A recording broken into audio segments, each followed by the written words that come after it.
The acrid scent of gunpowder still clung to the morning air as sunlight crept over the battered village. Smoke curled lazily from blackened ruins, and blood soaked the cobblestones beneath broken barricades. The town square, once alive with voices and trade, was now a graveyard of silence and ash. Solomon stood at the edge of the rebel camp, eyes scanning the aftermath. Around him, survivors moved with grim purpose, tending to the wounded and salvaging what little remained. They were battered, yes, but not broken. Isabella's timely arrival had turned the tide. Without her, they would have been wiped out. Carlos sat quietly beside Maria, his arm wrapped protectively around her shoulders. Fatigue hung on both of them like a shroud, but no words passed between them. Just surviving was enough. Jamie, bruised and aching from Esteban's brutal assault, sat a short distance away, methodically binding her arm. Solomon approached her, arms crossed. "You good?" he asked. Jamie gave a half-smile, wincing as she tightened the bandage. "Still breathing." Solomon nodded, relieved. But guilt lingered, a silent weight in his chest. He had led his old friend's daughter through a battlefield she nearly didn't survive, if not for Maria's bravery. He didn't want to finish that thought. Shaking the heaviness from his mind, he turned toward Isabella. She stood apart, her sharp gaze scanning the field like a hawk studying prey. ####chapter. Victoria and Esteban. Whispers in the dark. Deep in the jungle, within the dim interior of a makeshift command post, Victoria Langley sat behind a wooden table, cloaked in flickering lantern light. Shadows danced across her face, sharpening her features into something otherworldly. Across from her, Esteban slouched in a chair, his side crudely bandaged. His expression was one of pain, but beneath the pain smoldered something darker. "You failed," Victoria said, her voice as cold as the steel on her belt. Esteban's eyes narrowed. "We misjudged them." "You misjudged them," she corrected. "Especially Isabella." Her name landed like a dagger. Esteban flinched, then chuckled bitterly, leaning back against the chair. "She was always different," he muttered, "even as a child." Victoria tilted her head. "Different how?" "She wasn't like the others in the village. Too quiet, too clever, like she saw through everyone. There was something unnatural about her." He exhaled hard. "Beautiful, yes, but eerie, like she lived 5 moves ahead of the rest of us. I should have ended her when I had the chance." Victoria's brow rose. "But you didn't." "No," Esteban admitted, his voice turning low and bitter. "I wanted to claim her. Thought I could bend her to me. Break her." His fists clenched. "She killed my men instead. Vanished like smoke. And now—" Esteban's face darkened. "Now she calls herself a witch. Claims to wield magic. She's turned half the jungle against us and started a damned rebellion." Victoria leaned forward, intrigued. "So she's not just another rebel leader. She's more," Esteban growled. "And that was my mistake, treating her like a child playing war." Victoria studied him, her eyes narrowing thoughtfully. Then, in a voice as sharp as a blade unsheathed, she said, "Then we'll adjust our strategy." ###chapter. The looming war, a new offensive. Though the gunfire had ceased, the rebel camp was far from peaceful. War never truly ended, it only paused to reload. Isabella stood at the village's edge, where the jungle met the ruins, staring into the trees as if trying to divine the future. The sunrise painted the horizon in fire, but her heart felt no warmth. They had survived, but survival was no longer enough. Her fingers rested on her twin pistols, but her thoughts were elsewhere. Victory wouldn't come through firepower alone. Footsteps approached from behind. "You've been out here a while," Solomon said, his voice quiet. "I'm thinking," Isabella replied, not turning. He stepped beside her, arms folded. "About what comes next?" she said, finally meeting his gaze. Victoria didn't fall back out of fear. "She's planning something bigger. If we don't move first, she'll come back, and she won't make the same mistakes." Solomon glanced toward the village, where rebels rested and mourned. "We need time." "We don't have it," Isabella snapped, then softened, rubbing her temple. If she consolidates her forces, we're finished. We have to strike first, cripple her before she can strike back. Carlos and Jamie join them, both looking worse for wear, but resolute. Carlos's arm rested around Maria protectively, his eyes hardened. "We're listening," he said. Isabella turned to face them, her voice steady. "Victoria is cautious. She'll wait until her victory is certain. That gives us a window, small but real. We need to find her supply lines and destroy them. Sabotage her operations. Bleed her forces before the next wave comes." Carlos nodded slowly. "Do we know where her supplies are coming from?" Jamie glanced at the nearby prisoners. "Some of her men are still breathing. We'll get answers." Isabella's eyes darkened with determination. "Then we start there." This war wasn't ending. It was about to explode. Victoria's camp, preparing for war.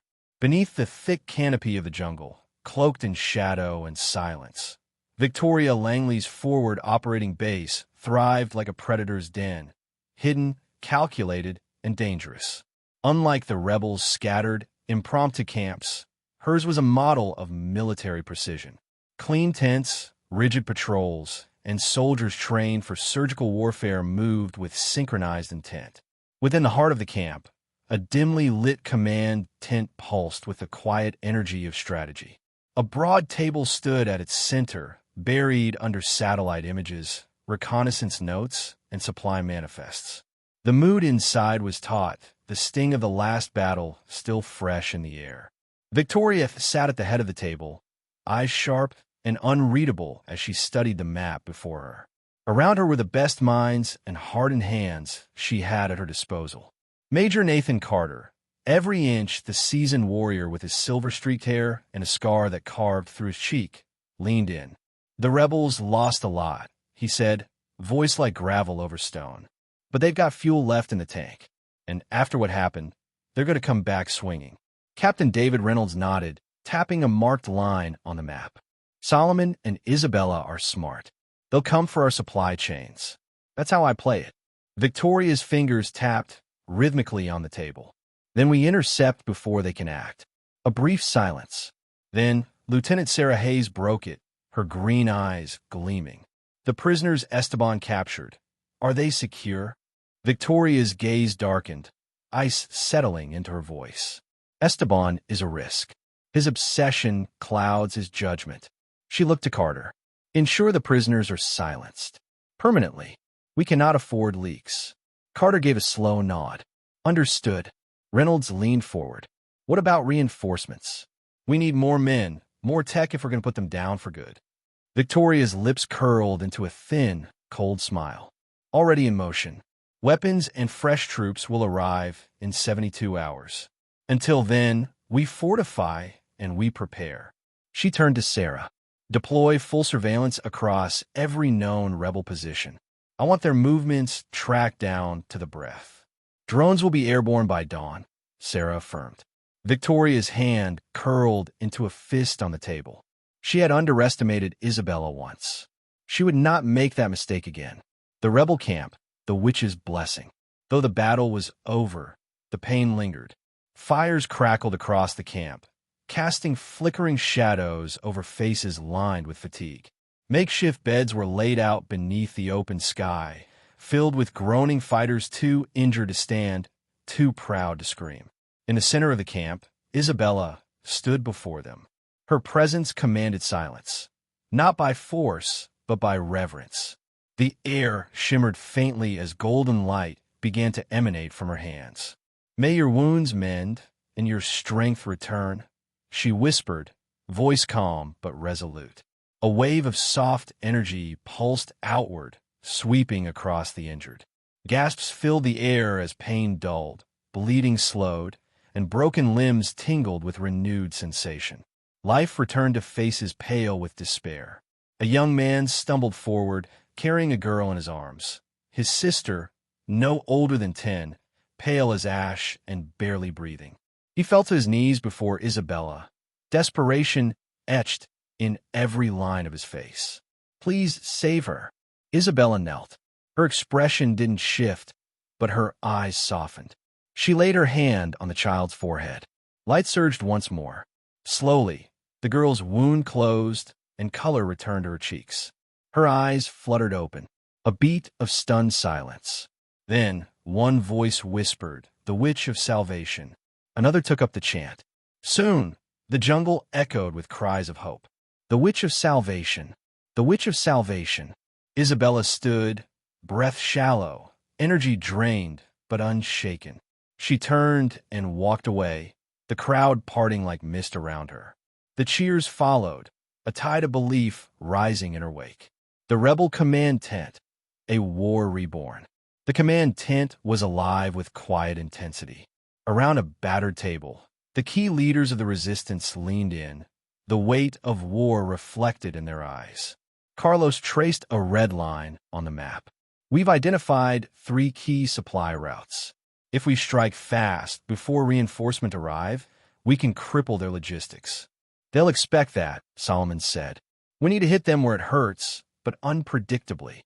Jamie tapped the western flank. "We strike from 3 directions.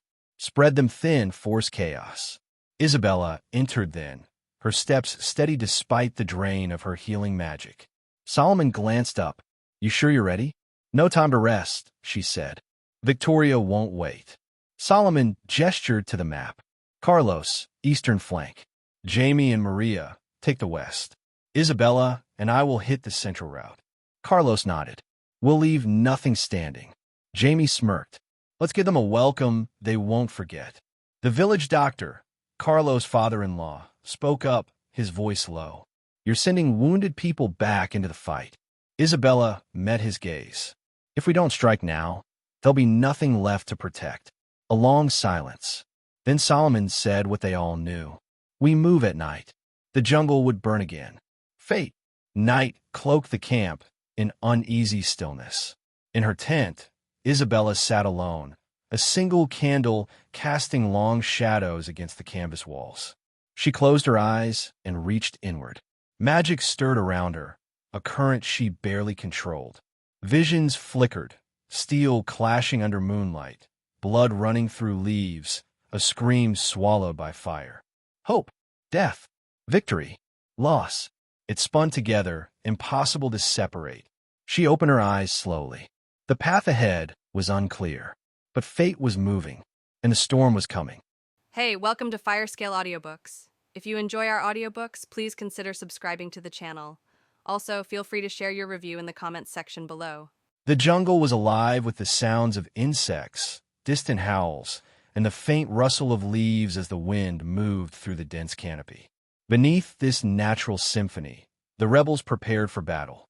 The humid air was thick with tension, every warrior knowing that by dawn, their world could change forever. The rebel camp had been transformed into a war machine. Weapons were checked and rechecked, ammunition counted, and final strategies discussed. There were no grand speeches. Everyone knew what was at stake. They had to strike first, strike hard, and vanish before Victoria's forces could retaliate. Solomon Kane adjusted his rifle strap as he scanned the camp. Despite the calm demeanor he presented, his instincts screamed at him. This was the most dangerous mission they had undertaken. If they failed here, the rebellion would never recover. Carlos approached, his machete sheathed at his side. "Everyone's in position," he said. "Maria and Jamie are waiting for the signal." Solomon nodded. "Good. We hit them fast and get out. No unnecessary risks." Nearby, Isabella sat on a wooden crate, eyes closed in deep concentration. The candle beside her flickered unnaturally, responding to the unseen forces she was channeling. Carlos' father-in-law, the village doctor, watched her with a mixture of awe and concern. When Isabella finally opened her eyes, they glowed faintly before dimming. She exhaled, looking at Solomon. "The outcome is still unclear," she admitted. "I saw battle, blood, and shadows moving in the dark. I cannot see if we win or lose." Solomon grimaced. "Then we make sure we win." Isabella stood, straightening her coat. "I will go with you to the central route." Carlos frowned.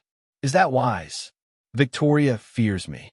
My presence alone can unsettle her forces," Isabella said. "Besides, if things go wrong, we may need a miracle." Solomon sighed. "Fine. Just stay close. Carlos took a deep breath, looking at the men and women who had gathered. No more delays. Let's move. The assault begins. The rebels moved through the jungle like phantoms, their training and knowledge of the terrain giving them an edge. The moon barely peeked through the dense foliage, casting faint silver light over their advance. Maria and Jamie's group had taken the western route, moving toward one of Victoria's supply depots. Their team consisted of seasoned fighters, and they knew the terrain well. Jamie, armed with a scoped rifle, signaled Maria forward. Maria spotted the guards near the depot, for men standing by a truck lazily chatting. Too relaxed. They weren't expecting an attack. Jamie lined up her shot. A muffled crack, and one of the guards dropped. Before the others could react, Maria and her team moved in. Within seconds, the rebels secured the area, dispatching the remaining guards with quick, efficient strikes. Maria knelt by a crate, prying it open. Inside were weapons, assault rifles, grenades, and even explosives. Jamie grinned. Victoria's got some nice toys. Let's take them. Carlos' team, the Eastern Raid. Carlos and his squad moved along the jungle path leading to one of Victoria's key transport routes. If they took this out, her ability to resupply her forces would be crippled. As they approached the enemy position, Carlos signaled his team to spread out. They had the advantage of surprise. The enemy was stationed near a small bridge, guarding the supply trucks. Carlos whispered into his radio, "On my signal. 3, 2, 1. Gunfire erupted from the tree line as the rebels opened fire. The mercenaries scrambled for cover, but they were caught off guard. Carlos himself charged forward, his machete flashing as he cut down one of the enemy soldiers. The rest of his team worked efficiently, eliminating threats one by one. The last enemy, wounded and crawling away, raised his weapon weakly, but Carlos shot him before he could fire. Carlos stepped over the bodies, checking for any surviving rebels. His team had taken minor injuries, but nothing severe. He pressed his radio. Eastern route secured. Moving to next phase. Solomon and Isabella, the heart of the battle. At the central supply line, Solomon's team faced the toughest resistance. Victoria had stationed her best soldiers here, knowing this was the most vulnerable point in her logistics. The first shots rang out, and the jungle exploded into chaos. Bullets ripped through the air as rebels and mercenaries clashed in brutal close-quarters combat. Solomon ducked behind a tree, returning fire with precise shots. Nearby, Isabella stood her ground, her presence unnerving the enemy. She raised her hand, and a golden wave of energy pulsed outward. One of the mercenaries who had been about to fire at Solomon suddenly screamed, clutching his head as his mind was assaulted with visions of his worst fears. Solomon took the opening and shot him. A burst of gunfire forced them both to move. Victoria's forces were better trained than the scattered guards at the other locations. These were elite soldiers. "We need to fall back soon," Solomon shouted. Isabella clenched her fists, gathering her energy. "Give me 10 more seconds." She stepped forward and raised both hands, her aura flaring. A shock wave rippled outward, causing the jungle to tremble. The mercenaries hesitated as an unnatural fear took hold. Solomon used the moment to rally his team. "Now, push forward." The rebels surged ahead, taking out the remaining guards before retreating back into the jungle. Solomon turned to Isabella, who was breathing heavily, sweat beading on her forehead. "You good?" She nodded. "It's done." Victoria's camp, the fallout. The reports came in fast. Victoria Langley sat in her command tent, her face unreadable as she listened. The Western Supply Depot was hit first. We lost weapons and munitions. The Eastern transport route is compromised. Supply convoys can't get through. The Central Line suffered heavy losses. The Witch of Salvation was there. Victoria inhaled slowly, controlling the anger bubbling within her. She had underestimated them again. Major Carter stood nearby, arms crossed. They struck fast and pulled out before we could respond. Captain Reynolds looked frustrated. "They're learning. They won't fight us in open battle. They'll keep bleeding us until we collapse." Victoria's icy gaze sharpened. "Then we stop them before they get the chance." She stood, adjusting her uniform, doubled the patrols, set up ambush points along the supply lines. The next time they try this, we will be ready. She turned to Major Carter. And find me Esteban. I have a use for him. Carter hesitated. Do you think that's wise? Victoria's expression hardened. I think it's necessary. Carter nodded, though he didn't look convinced. As the tent emptied, Victoria looked at the map. Her grip on the rebels was slipping. That would not be allowed to continue. A war renewed. In the jungle, the rebels celebrated their success. Carlos clapped Solomon on the shoulder. We did it. Solomon gave a small nod, but his gaze was distant. We bought time. That's all. Nearby, Isabella sat quietly, exhaustion in her eyes. She knew the battle was far from over. But for now, they had struck a blow. And Victoria Langley would not let it go unanswered. War had truly begun. Nightfall, the ambush begins. The jungle whispered in the dead of night. A symphony of rustling leaves and distant wildlife, masking the silent approach of the rebels. Isabella, Solomon, Carlos, and Jamie moved with practiced precision, their teams positioned at 3 critical points along Victoria's supply routes. The plan was simple: hit hard, cut off the enemy's reinforcements, and disappear before a full-scale engagement. But war never followed simple plans. Isabella crouched beside Solomon behind thick foliage, her eyes glowing faintly with residual magic. Their target was a heavily guarded convoy carrying weapons and medical supplies. Around them, rebels held their breath, fingers tight on their triggers, awaiting the signal. A single nod from Solomon, and hell was unleashed. RPGs streaked through the air, slamming into armored trucks with deafening explosions. Gunfire erupted from all sides, a deadly rain of bullets tearing through the night. Victoria's forces scrambled, shouting orders, but the rebels were ghosts in the dark. A young rebel fired his rifle wildly before Solomon grabbed his shoulder and shouted, "Controlled bursts. Conserve your ammo." The boy nodded, swallowing his fear, and steadied his aim. Isabella moved through the battlefield like a phantom, her magic guiding her hands. A rebel screamed, clutching his bleeding side, and she knelt beside him, pressing her palm to the wound. Golden light flared. The bleeding slowed, but exhaustion clawed at her muscles. She gritted her teeth. Not yet. Not now. Nearby, Carlos and his squad had taken the eastern supply route.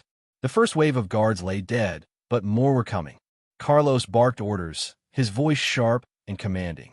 Stay low. Pick your shots. Jamie, cover the left. Jamie's rifle cracked as she took down an enemy sniper before he could fire. Got him. More incoming. The jungle flashed with muzzle fire as the rebels pushed forward, but their luck was running out. A deep boom echoed from the west. The Western team was compromised. Victoria's counterattack. Victoria's forces were faster than anticipated.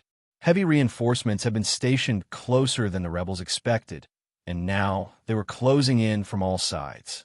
From her command post, Victoria Langley observed the battle through satellite feeds and radio reports. She had expected an attack, but this level of coordination surprised even her. She smiled coldly. They're learning. She turned to Captain Reynolds. Deploy the gunships. Make sure none escape. Reynolds hesitated. Ma'am, the jungle. I don't care. Light it up. Moments later, the sky roared as helicopters streaked overhead. Spotlights swept through the trees, and the jungle exploded as missiles rained down. The retreat. Solomon's radio crackled. We're compromised. They got air support. Carlos cursed under his breath. We need to move. Now. Jamie, panting from exertion, growled. What about the wounded? Isabella, wiping sweat from her brow, stepped forward. I'll buy time. Get them out. No, Solomon's voice was firm. You don't stay behind alone. She met his gaze, unwavering. I won't. With a flick of her wrist, she sent a wave of blinding light into the sky. The helicopters jerked away, pilots momentarily blinded. A few seconds, that was all they needed. Go, Solomon shouted. The rebels vanished into the jungle. But Victoria wasn't done. From the eastern ridge, Esteban's forces descended. Esteban's fury, the golden armor prototype. Leading the charge, Esteban's armor gleamed under the firelit sky. A golden exosuit, sleek and segmented, far beyond standard military equipment. It was one of the experimental mecha prototypes from a U.S. Advanced Warfare Division, technology that had been under classified development for years. When Victoria had repaired communications with Washington, she had pulled every string to get her hands on the prototype. The suit enhanced strength, reflexes, and survivability, making Esteban more than a man, a walking juggernaut. Victoria's voice crackled in his earpiece. No more games. In them, his forces, trained and ruthless, tore through the trees, hunting the rebels like wolves. Find Isabella. His voice was venomous. His men pushed forward, but the jungle worked against them. Traps laid by Carlos' team detonated. Hidden explosives sent soldiers flying. Snipers picked off stragglers. Still, Esteban pressed on. He would not be denied. And then, a gunshot. A sharp, searing pain tore through his shoulder. He snarled, clutching the wound, his vision going red.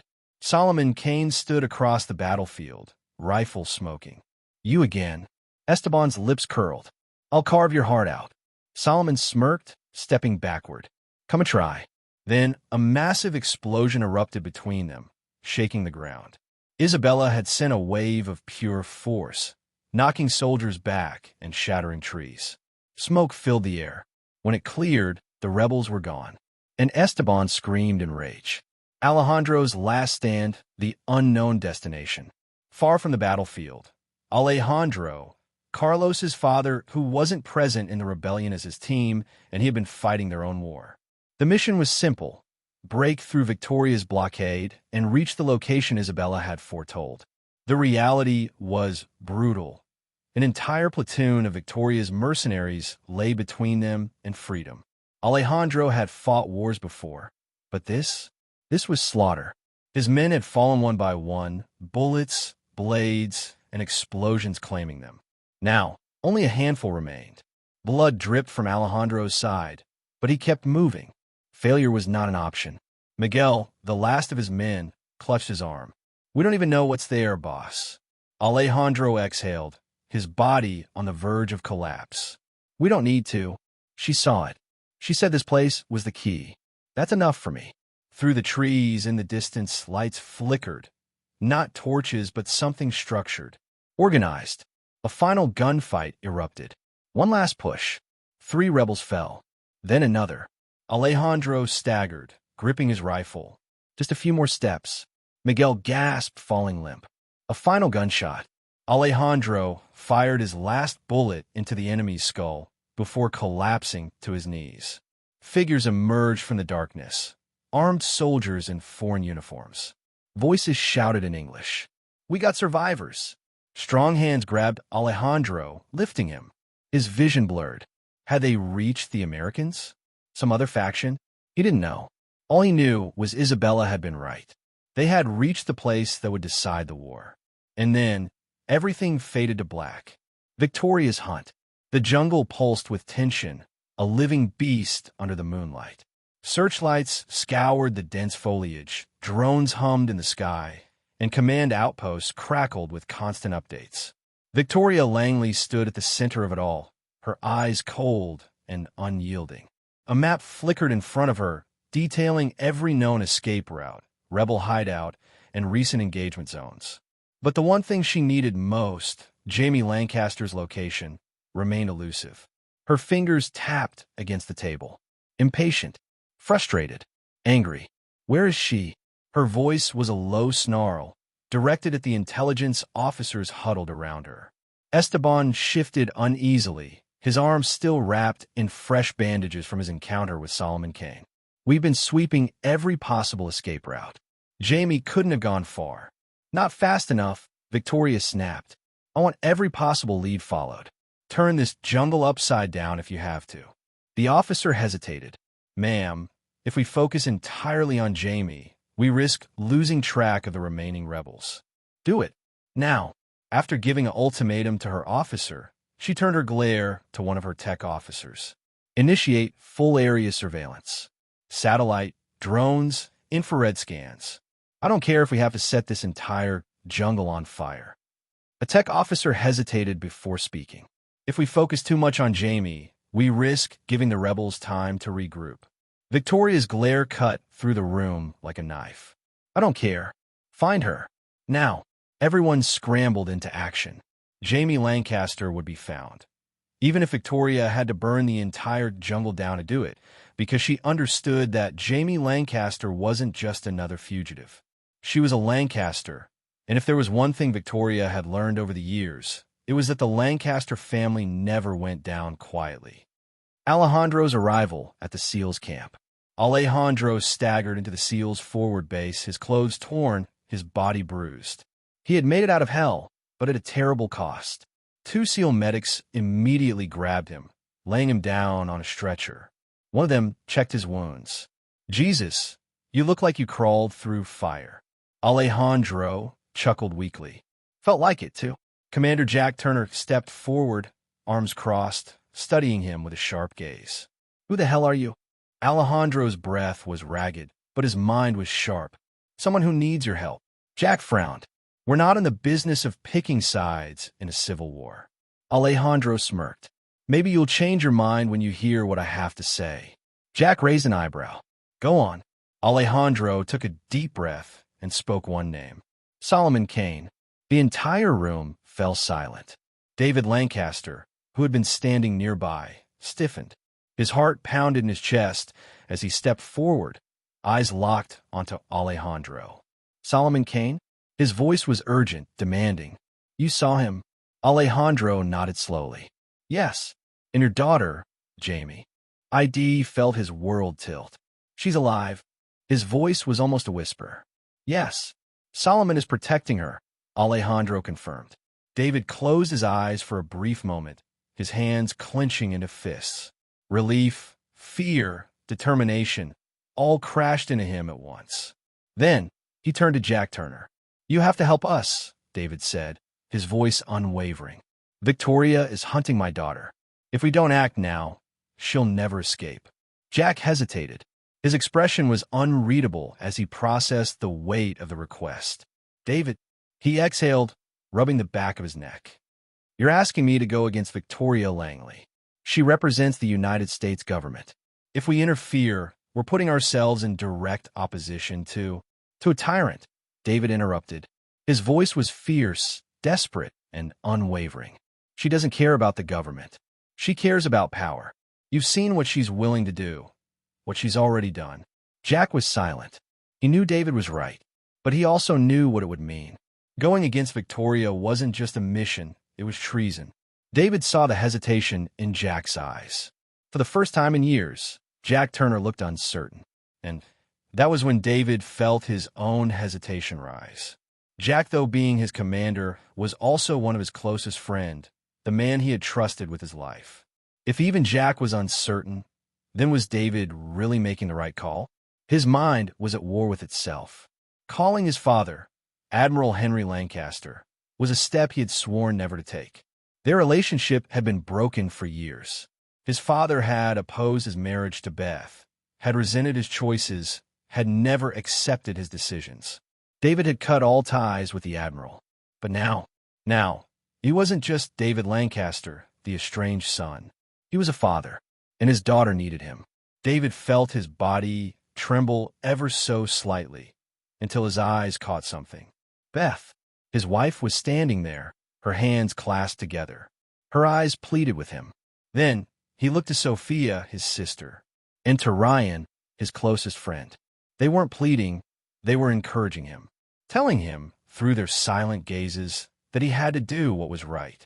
David breathed in sharply and made his decision. He turned toward the secure comms terminal and dialed the one number he had promised never to call again. The line connected instantly. A deep, commanding voice answered. This is Admiral Henry Lancaster. David's throat went dry. He swallowed, forcing himself to speak. Father, it's me. A long, heavy silence followed. Then, Henry Lancaster spoke, his voice edged with cold steel. I was under the impression my son wanted nothing to do with me. David exhaled slowly. This isn't about us. It's about Jamie. The silence on the other end of the line changed. The coldness was gone, replaced with something far more dangerous. "Explain," Henry ordered. David quickly laid everything out: Victoria's pursuit, the political corruption, Jamie's life hanging in the balance. When he finished, the silence stretched for several seconds. Then a low, dark chuckle came through the line. "Let me get this straight," Henry said, his voice dangerously calm. "I've been out here fighting elves, losing good men, keeping humanity from being wiped out, and those politicians think they can go after my granddaughter?" David stayed silent. Then the explosion came. "Commander Turner." Henry's voice boomed through the line. Jack snapped to attention, standing straight. "Yes, Admiral." Henry's voice was fierce, unrelenting. "You will bring back my granddaughter. At any cost." Jack finally grinned. He turned to his men, his decision finally made. "Yes, Admiral." Henry grunted approvingly. "Good. Because the United States Navy does not leave its own behind." David let out a breath he hadn't realized he was holding. Jack looked at him, then at Beth, Sophia, and Ryan. "Get ready," he said. "We're going after Jamie." Outside, the SEALs mobilized, weapons checked, vehicles prepped. And in that moment, the war shifted. The jungle awakens. Victoria Langley stood in the command post, her sharp eyes locked on the holographic map floating above the table. Her forces were tightening the noose, drones scanning the treetops, gunships circling, ground teams sealing every escape route. Jamie Lancaster was close. She could feel it. "Report," she snapped. "Gunships are holding position along possible exfil routes," an officer responded. "We've set up heavy patrols. Anyone tries to slip through, they'll be neutralized." Victoria smirked. "It's only a matter of time." But then alarms blared. A red light flickered on the console. "Ma'am," the communications officer said, his voice tight with confusion. "Gunship 3 is down. No distress signal, no enemy contact, just gone." Victoria's smirk vanished. "What do you mean, gone?" "We lost radar and comm simultaneously. It's like it just vanished off the grid." A cold chill ran down Victoria's spine. "SEALs." She turned sharply. "Send Gunship 1 to investigate." Gunship 1 banked through the night sky, its searchlights sweeping the jungle below. The pilot's voice crackled over the comms. "This is Gunship 1, approaching last known coordinates of Gunship 3. "I see." A flash erupted from the treetops. AFIM 92 Stinger missile streaked upward, locking onto the gunship's heat signature. The pilot had half a second to react before the missile slammed into the fuselage. The explosion rocked the sky. Victoria's eyes narrowed as burning wreckage rained down. The SEALs were here, and they had just declared war. The SEALs' ambush. David Lancaster crouched in the dense underbrush, gripping his M4A1 SOP-mod carbine, its suppressor dampening every shot. Beside him, Ryan, the only non-Navy SEAL soldier among them, was armed with an 416 Hong Kong dollars, scanning the tree line for targets. Commander Jack Turner gave a quick nod, his night vision goggles glowing faintly. "Phase 1 complete," he murmured. "Time for Phase 2. The FIM 92 Stinger missile launch had been a success, a man-portable infrared homing surface-to-air missile designed specifically for taking out aerial threats. With 2 gunships down, the skies were no longer an overwhelming advantage for Victoria's forces. But they still had to neutralize the rest. Jack gestured, and a second SEAL team, positioned on the opposite ridge, readied their M240B machine gun. David and Ryan moved forward, staying low, advancing under the cover of jungle shadows. Their boots barely made a sound on the damp earth. Ryan's voice was a whisper. "Think she knows we're coming?" David's grip tightened on his rifle. "She does now." The SEALs split into fire teams, advancing toward Victoria's command post. Their MK-13 Mod 7 sniper rifle team took up position, covering their approach. Then came the next phase. A second Stinger missile launched from the ridge. Another explosion tore through the night as gunship force spiraled out of control, smashing into the treetops. By the time Victoria realized what was happening, half her gunships were gone. Victoria fights back. God damn it. Victoria slammed her fist onto the console. They're hitting us with stingers, an officer shouted. They've got AA capabilities. Then switch to ground assault. Victoria snapped. Deploy every available unit. I want flamethrowers clearing the jungle. If they're hiding, we burn them out. Her forces scrambled. But Victoria wasn't just relying on brute force.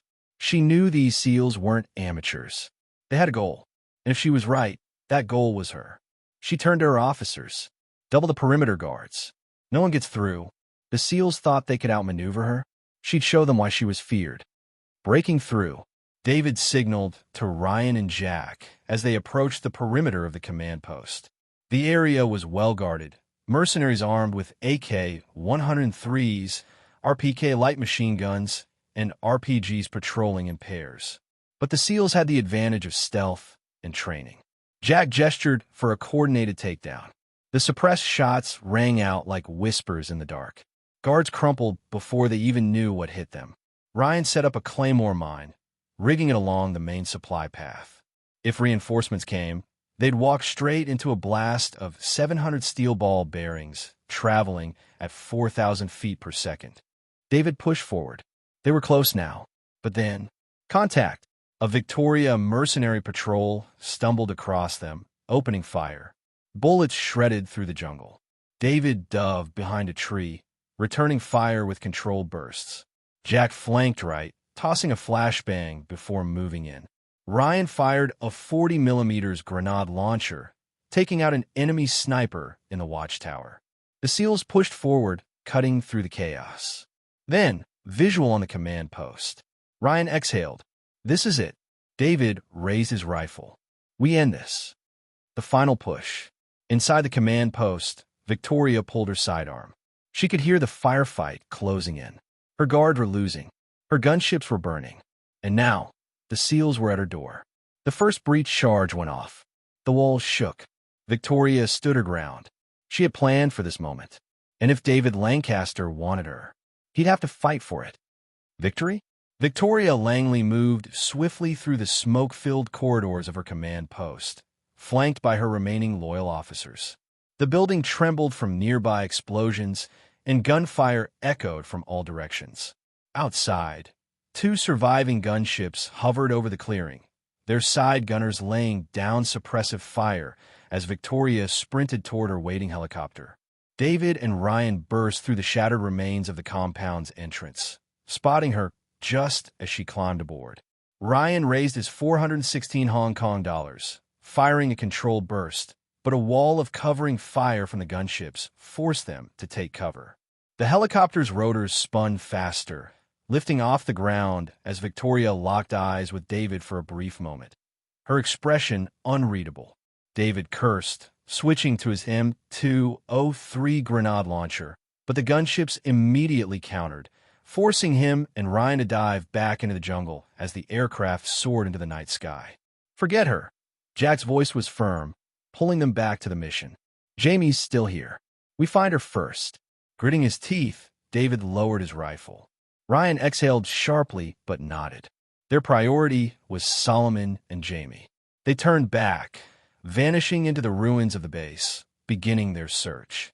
Meanwhile, high above the battlefield, Victoria received a secure transmission. A voice crackled through her headset. Reinforcements have arrived ahead of schedule. For the first time in a long while, a rare smile tugged at the corner of Victoria's lips. Good, she murmured, gazing down at the chaos below. Let's show them what real war looks like. Regrouping and tactical search. The jungle was still alive with the echoes of battle, sporadic gunfire, the distant hum of helicopter rotors, and the occasional explosion from lingering skirmishes. The SEALs had forced Victoria Langley into retreat, but her forces were far from broken. Worse, her reinforcements were en route, and the window to extract Jamie and Solomon was closing fast. David Lancaster, his face streaked with sweat and dirt, crouched beside a fallen log, scanning the surroundings through his night vision goggles. Beside him, Ryan gripped his 416 Hong Kong dollars, his knuckles white. The 2 men had fought their way through the remnants of Victoria's defenses, But Jamie was still missing. And as far as David was concerned, the mission wasn't over until his daughter was safe. Jack Turner's voice crackled over the radio. No sign of Jamie or Solomon topside. We're switching to thermal scans. David tapped his earpiece. Keep me posted. We're pushing forward. The SEALs fanned out, advancing in a coordinated sweep through the jungle ruins of Victoria's base. Motion detectors and infrared scanners combed through the devastation. Ryan and David moved together, their rifles sweeping the terrain. Then, a faint blip appeared on their scanner.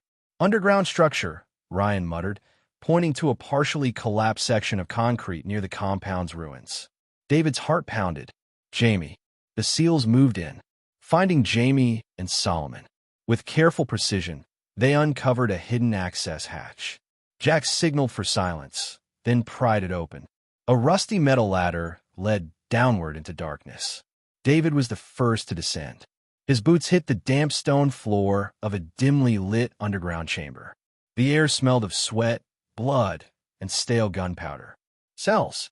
And in one of them, Jamie, his daughter, lay against the wall, her arms bound behind her back, a bruise on her cheek. Across from her, slumped against the bars, was Solomon Kane, his face battered but still alive. Jamie's eyes widened. Dad. David didn't hesitate. He fired a precise shot at the lock, kicking the cell door open. He dropped to his knees, quickly untying her restraints. Jamie threw her arms around him. You came. David held her tight. I'll always come for you, my sweetheart, no matter wherever I am. Ryan moved to Solomon, cutting his bindings. You look all battered up. Can you walk? Solomon groaned, but nodded. I've had worse. The moment was brief, because an alarm blared.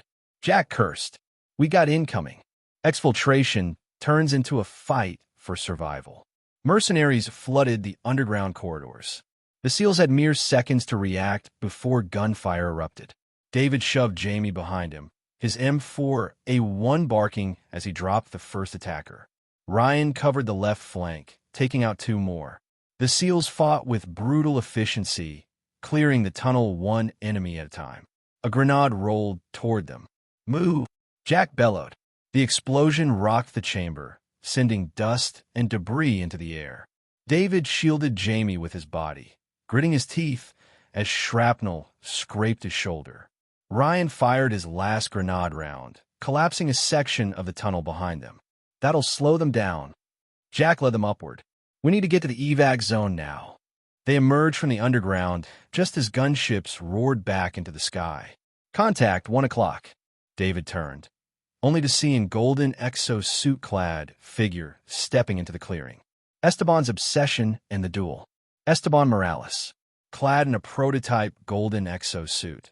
The mercenary leader and warlord moved with a mechanical grace, his enhanced limbs humming with power.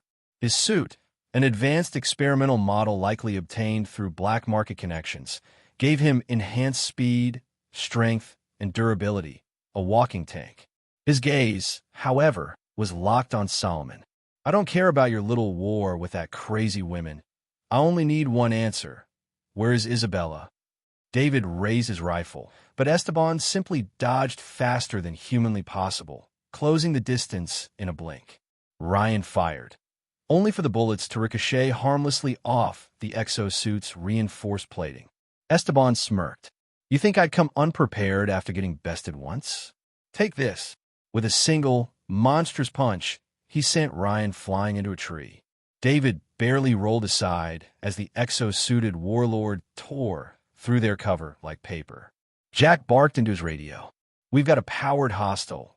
Armor's too thick for small arms. Send some reinforcements with big toys. David dodged another strike. How do we stop him? We can't just run till the reinforcement arrives. Solomon coughed, pushing himself up. I have fought him before. His suit is too raw, maybe a prototype. I reckon it doesn't even have basic electronic protection systems. Use EMP. Short out his suit. Ryan, recovering from the impact, pulled a small EMP grenade from his tactical vest. Cover me. David and Jack laid down suppressive fire, forcing Esteban to dodge, though his movements were still unnaturally fast. Ryan primed the EMP. Hey, asshole. He tossed the grenade. Esteban turned, just in time for the EMP pulse to explode at his feet. His suit seized, locking up mid-motion. Sparks flew as the mechanical limbs short-circuited. David didn't waste time. He raised his rifle and fired into the suit's vulnerable joints, the rounds piercing deep. Esteban staggered, blood seeping through the ruptured plating. No, I still need to get Isabel. With a final shot, David ended it. The mercenary leader collapsed, his golden suit flickering as the last of its power drained away. Escape to the exfil zone. Jack signaled. Move now. With Esteban down, the SEALs pushed toward the jungle, Jamie and Solomon in tow. Gunships circled overhead, forcing them into the trees. Ryan carried Solomon over his shoulder, while David kept Jamie close. We're almost there. Ahead, the Black Hawk extraction chopper appeared over the clearing. SEALs on board laid down suppressive fire as the team sprinted for the rope lines. David shoved Jamie up first. Ryan hauled Solomon aboard. Gunfire tore through the trees as the last of Victoria's forces arrived. Jack grabbed David's arm, hauling him onto the chopper just as it lifted off. The final twist, Victoria's trap. As they ascended, David exhaled, pulling Jamie close. She was safe. But below, Victoria's reinforcements had finally arrived in force. David's stomach tightened as he saw dozens of vehicles rolling in, squads of fresh troops pouring into the jungle. On a distant ridge, Victoria Langley watched the SEALs escape. There was no anger for failure on her face or regret for letting Jamie escape, and for the second time that night. She smiled. Safe haven or temporary refuge. The Black Hawk thundered across the night sky, its rotor blades slicing through the air as it carried David, Jamie, Ryan, Solomon, and the SEAL team towards safety. The jungle below, once a battleground, receded into the distance, replaced by the open sea where the U.S. Navy's forward operating base awaited. Jamie sat beside her father, exhaustion written all over her face. She was safe for now, but even as David held her close, he knew this wasn't over. Victoria Langley wasn't the kind of woman to let her prey slip away so easily. As the helicopter neared the Navy's hidden outpost, an aircraft carrier and several destroyers sat anchored in the waters below, their deck crews preparing for their arrival. The USS Liberty, a cutting-edge carrier outfitted with the latest defense systems, was their destination. The Navy had been monitoring Victoria's activities for months, but the recent skirmishes had confirmed their worst fears. Victoria wasn't just a rogue operative. She was a well-connected warlord with resources that rivaled nation-states. The chopper touched down on the carrier's deck. Medical teams rushed forward, taking Solomon for treatment, while debriefing officers ushered David, Ryan, and Jamie into the ship's strategic command room. Admiral Jonathan Briggs, a seasoned commander with sharp blue eyes and a hardened demeanor, stood waiting for them. He wasted no time. You all did good getting out of there alive, he said, eyeing Jamie. But I'm afraid your troubles are just beginning. Jamie frowned. What do you mean? Briggs exchanged glances with his intelligence officer, who tapped a few keys on a nearby console. The screen behind them flickered to life, displaying classified documents, schematics, and intercepted communications. Then, Jamie's breath caught in her throat. The screen showed detailed blueprints of the Gray Eagle prototype. They stole it. Ryan muttered. Briggs nodded grimly. Victoria's men raided one of our research facilities 6 months ago. They got away with an early prototype. What they have now is an incomplete version, lacking the Magic Stone technology that powers the deployed Gray Eagle. David narrowed his eyes. Magic stones that came after the elves invaded. That's what they're after, isn't it? Briggs turned back to Jamie. We believe you're the key, Jamie. You've had the most contact with the elves. You've studied their technology more than anyone and have been exposed to their thing called magic the most, and they require elven magic signatures to even begin building something like a magic stone. Victoria doesn't care about your patriotism or the official research you've conducted. She wants the secret behind the magic stones. Jamie felt a chill run down her spine. But why? Briggs exhaled, his expression dark. Because she and her backers plan to mass-produce a new model of war machines, the Greyhound mechs. The room fell silent. Their goal, Briggs continued, to sell them to every warlord, terrorist, and corrupt military regime across the globe. Victoria's got the means to make billions, but without the magic stones, the mechs are useless, as they won't be able to stand against the more powerful, agile, and compact mechs operating for longer duration with the energy of magic stone. That's why she needs you. Jamie clenched her fists.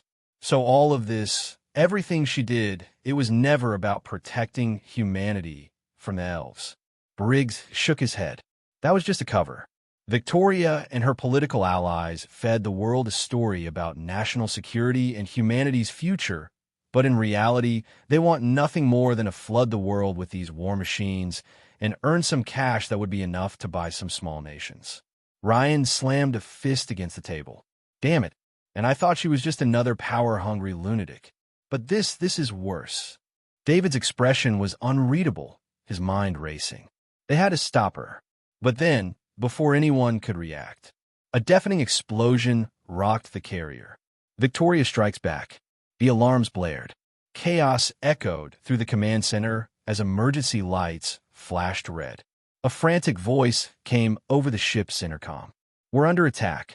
Enemy aircraft inbound. And dear God, there are mechs on deck. David's instincts kicked in. Move! The team rushed to the carrier's flight deck, weapons drawn. The moment they stepped outside, chaos greeted them. Smoke filled the air as anti-air defenses fired toward the darkened sky. Several of Victoria's gunships loomed overhead, dropping Greyhound mechs directly onto the deck.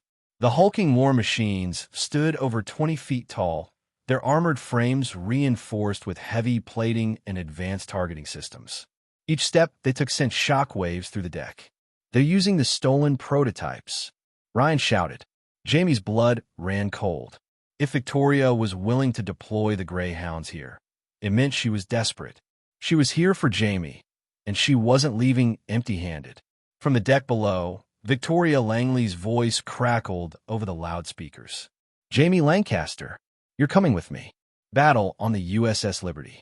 The first Greyhound mech fired, launching a barrage of high-energy rounds toward the carrier's defenses. Metal screamed as part of the deck exploded. David, Ryan, and the SEALs opened fire, but their rifles barely scratched the mech's armor. These things are built for war, Jack cursed. We need heavier firepower. Briggs' voice came over the radio. Deploying railguns and anti-mech rockets. Hold the line. Jamie ducked behind cover, analyzing the mech's movements. For what she learned from the previous briefing, unlike the Grey Eagle, these models weren't optimized for magic stone energy. Their power sources were crude imitations, making them less efficient but still deadly, but the efficiency could be a deadly factor for the mech too, and in order to do so, she turned to David. We need to overload their power cores. David nodded. Tell me how. Jamie grabbed a fallen radio. Engineering team, redirect high-voltage currents to the deck's electrical grid. We're going to fry these bastards. The response was immediate. Acknowledged. Rerouting power now. The SEALs began luring the mechs toward the center of the deck. As they stepped onto the designated area, Jamie yelled into the radio. Now, a surge of electricity exploded from the deck, arcing into the Greyhound mechs. Their systems spasmed, their limbs locking up as sparks flew from their circuits. Ryan seized the opportunity. Light him up. Missiles and railgun rounds tore into the immobilized mechs, sending fiery debris into the air. One by one, they collapsed. But as the final mech fell, Victoria's voice echoed over the comms again, calm, confident. Not bad, Jamie. But this isn't over. David's eyes narrowed. What the hell is she planning now? The war isn't over. A second wave of Victoria's forces began their approach. More gunships, more mercenaries. But before they could reach the carrier, a fleet of U.S. Navy destroyers intercepted them. Missiles streaked across the sky, forcing Victoria's reinforcements to retreat. The battle had ended for now. Jamie exhaled sharply. She had survived another attempt on her life, but she knew one thing for certain. Victoria Langley would never stop. David placed a hand on her shoulder. We'll finish this. We're not letting her get away with this. Jamie met his gaze, determination burning in her eyes. It was time to take the fight to Victoria. Counterstrike, strategizing the attack. The USS Liberty still bore the scars of the recent battle. Smoke curled from the wreckage of destroyed Greyhound mechs. Their charred remains scattered across the flight deck. Engineers worked tirelessly to repair the damage, while soldiers reloaded their weapons, readying themselves for the inevitable next fight. Jamie Lancaster sat in the USS Liberty's war room, her fingers tapping rhythmically against the steel table.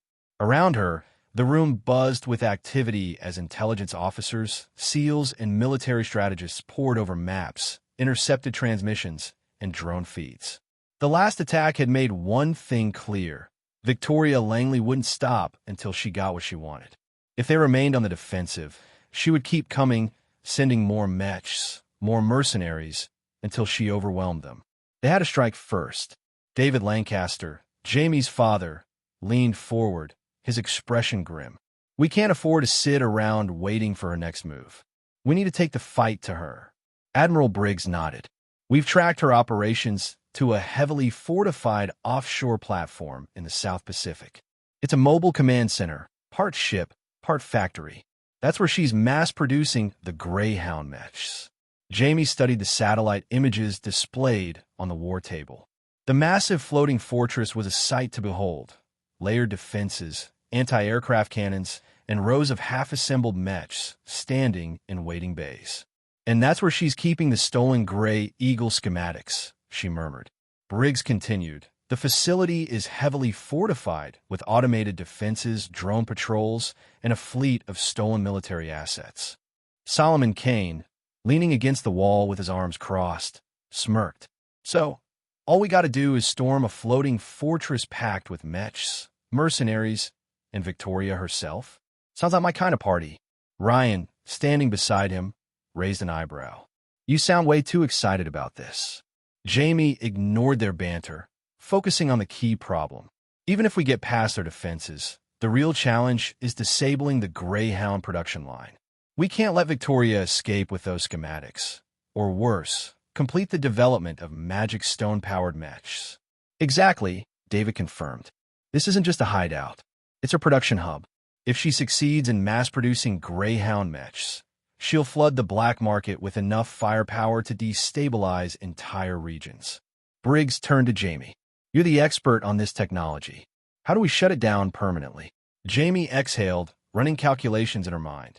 There are two ways. Either we destroy the facility outright, which is risky, or we introduce a virus into their system that corrupts the mech blueprints at the source. David nodded. The virus is the better option. Blowing up the platform risks letting Victoria escape with backups. Jamie turned to Solomon. I'll need time to get inside their system and upload the virus. You'll have to buy me that time. Solomon grinned. That's what I do best. The assault begins. The attack was launched under the cover of night. Solomon, leading a team of elite SEAL operatives, approached the floating fortress aboard a stealth insertion craft. The USS Liberty's long-range missiles had taken out the external defenses, but the real fight was waiting for them inside. As the boat pulled up to the platform's service dock, Solomon signaled for silence. The SEALs moved with precision, their weapons raised. Then, a patrol spotted them. Solomon fired first, a suppressed round dropping the guard before he could sound the alarm. But it was too late. Sirens blared across the platform. All right, Solomon muttered.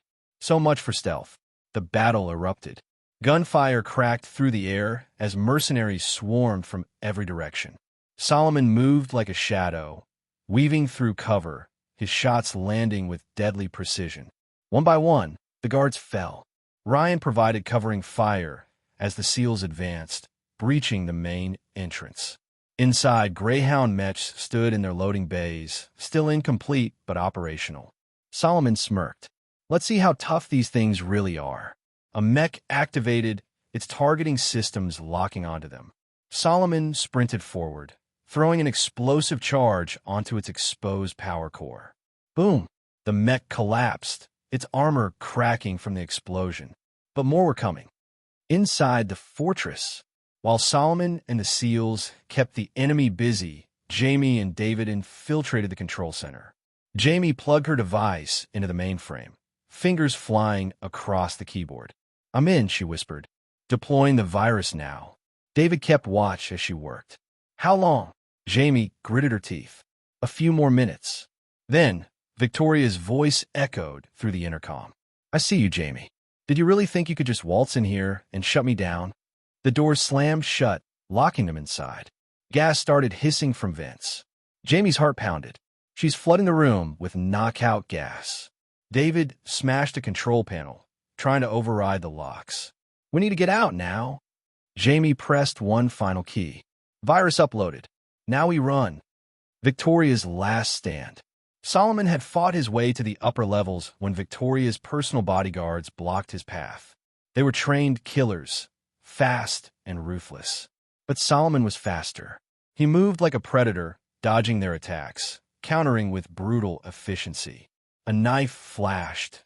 Solomon twisted, disarming his opponent and driving the blade into his chest.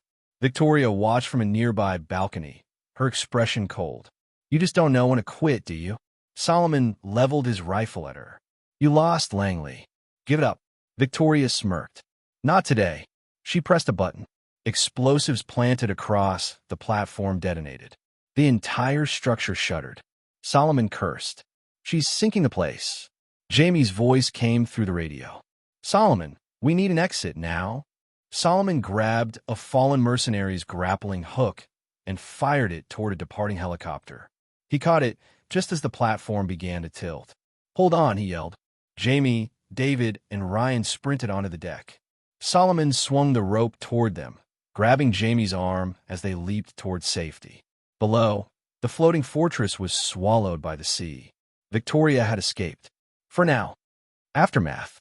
Back on the USS Liberty, Jamie watched the wreckage burn on the horizon. The virus had worked. The Greyhound schematics were destroyed. But Victoria was still out there. David placed a hand on her shoulder. "We'll get her." Jamie nodded. "Next time we finish this." Solomon smirked. "Next time? I was just getting warmed up." The battle was over. But the war was far from finished. Reuniting with Henry Lancaster. The USS Liberty and USS Washington sailed side by side in the vast Pacific, their decks bustling with personnel as the fleet regrouped after the daring raid on Victoria Langley's fortress. The battle had been won, but no one doubted that the war was far from over. Jamie Lancaster stood near the railing, gazing at the approaching aircraft. She had heard stories about him, the legendary Admiral Henry Lancaster, a man who had led one of humanity's greatest victories against the elves, though at a terrible cost. He was also her grandfather, a grandfather she had never met. Her father, David Lancaster, stood beside her, arms crossed. Despite his usual composed demeanor, Jamie could sense the tension in him. This wasn't just a military debriefing. This was a long overdue family reunion, one that had been stalled for decades by pride, old wounds, and unspoken regrets. The aircraft touched down on the Washington, and moments later, the towering figure of Admiral Henry Lancaster stepped onto the deck. His presence commanded respect, his uniform crisp despite the years of war he had endured. His sharp blue eyes, so much like David's, scanned the gathered crew before settling on his son and granddaughter. For a long moment, no one spoke. The air between Henry and David was thick with unresolved tension. Then, Jamie stepped forward. "Admiral Lancaster," she said formally, though there was something softer in her tone. Henry's gaze softened as he looked at her. "Jamie," he said, his voice steady, but there was something beneath it, pride, relief. "I see you've inherited the Lancaster fire." Jamie smirked. "And the Lancaster stubbornness, I hear." A ghost of a smile touched Henry's lips. "So it would seem." David finally spoke, his voice firm but measured. "Father." Henry nodded, the weight of the past evident in his stance. "David." He glanced at Beth, his daughter-in-law, the woman he had once disapproved of, the reason for the decades-long Cold War between them. Beth, ever graceful, nodded politely. "Admiral." For a moment, it seemed as if the rift would remain. But then Henry's gaze returned to Jamie. He exhaled, his walls cracking just slightly. "You remind me of your grandmother," he admitted. David's expression flickered, caught between the past and the present. Jamie could see the emotions warring within him. Finally, after years of silence, David extended a hand. Henry hesitated, then clasped his son's hand in a firm grip. The Cold War was over. Nearby, Ryan, Jack, and Admiral Briggs exchanged glances, relieved to see the Lancaster family begin to mend. "Damn," Ryan muttered to Jack. "I thought they were going to start a fist fight right here." Jack smirked. "Give it time." Sophia, who had been standing close to Ryan, nudged him. At least it didn't come to that. For the first time in decades, the Lancaster family stood together as one. But their moment of peace wouldn't last long. The celebration before the storm. With their forces reunited and the fleet regaining strength, Admiral Briggs and Henry Lancaster authorized a brief celebration aboard the carriers. It wasn't just a reunion for the Lancaster family. It was also a chance for the soldiers, pilots, and engineers who had survived the brutal Antarctica campaign to reconnect. On the flight deck of the USS Liberty, a makeshift gathering was held. Tables were set up, music played through the intercom, and for a fleeting moment, the weight of war seemed to lift. Jamie found herself sitting with Sophia, Ryan, and her parents while Jack and Admiral Briggs exchanged old war stories. Henry, though still reserved, was present, quietly watching over the gathering. Even the mech pilots who had returned from the battle against the elves joined in, sharing drinks and laughter with the SEALs and naval personnel. Ryan raised his glass. "To everyone who made it back," Jack added, "and to those who didn't." They toasted, honoring the fallen. Jamie glanced at her grandfather. Henry wasn't the type to drink casually, but he lifted his glass nonetheless. She could see it in his eyes. He had lost too many soldiers over the years, and this war was far from over. But just as the night seemed to settle into a rare moment of peace, a deafening explosion rocked the Liberty. Victoria's deadly attack. The entire ship lurched as alarms blared across the carrier. Red lights flashed, and officers scrambled to their stations. Jamie's stomach dropped. They were under attack. David's voice cut through the chaos. "Report." A frantic voice came through the radio. Explosions detected across both carriers. Enemy forces inbound. Henry was already moving. "Get to battle stations. Now." Jamie turned, seeing the night sky light up as multiple stealth drones and missile barges rained down upon them. Victoria Langley had struck first. Of course, she wouldn't stay quiet, Jamie muttered, cursing herself for letting her guard down. Solomon Kane's voice crackled over the comms. "We've got inbound airstrikes and boarding craft. Looks like she sent her best." Henry, David, and Admiral Briggs took command immediately, barking orders. "Launch countermeasures." Henry ordered. "All pilots, scramble. Get those birds in the air." Briggs added. Jamie and Ryan sprinted toward the command center, while Solomon and Jack grabbed their weapons, preparing for a close-quarters fight against incoming boarders. Through the chaos, Jamie's mind raced. Victoria must have been waiting for this. She knew they'd let their guard down. "Damn it," she growled. "She's always one step ahead." Henry, standing on the bridge, gritted his teeth. Not this time. The battle was only beginning. Do or die. In the dimly lit command chamber of her hidden fortress, Victoria Langley stood before a massive holographic display, her piercing gaze locked onto the fleet's formation. The Lancaster family and their allies had grown complacent, celebrating their so-called victory, blind to the storm she was about to unleash. She tapped the console, bringing up real-time intelligence feeds.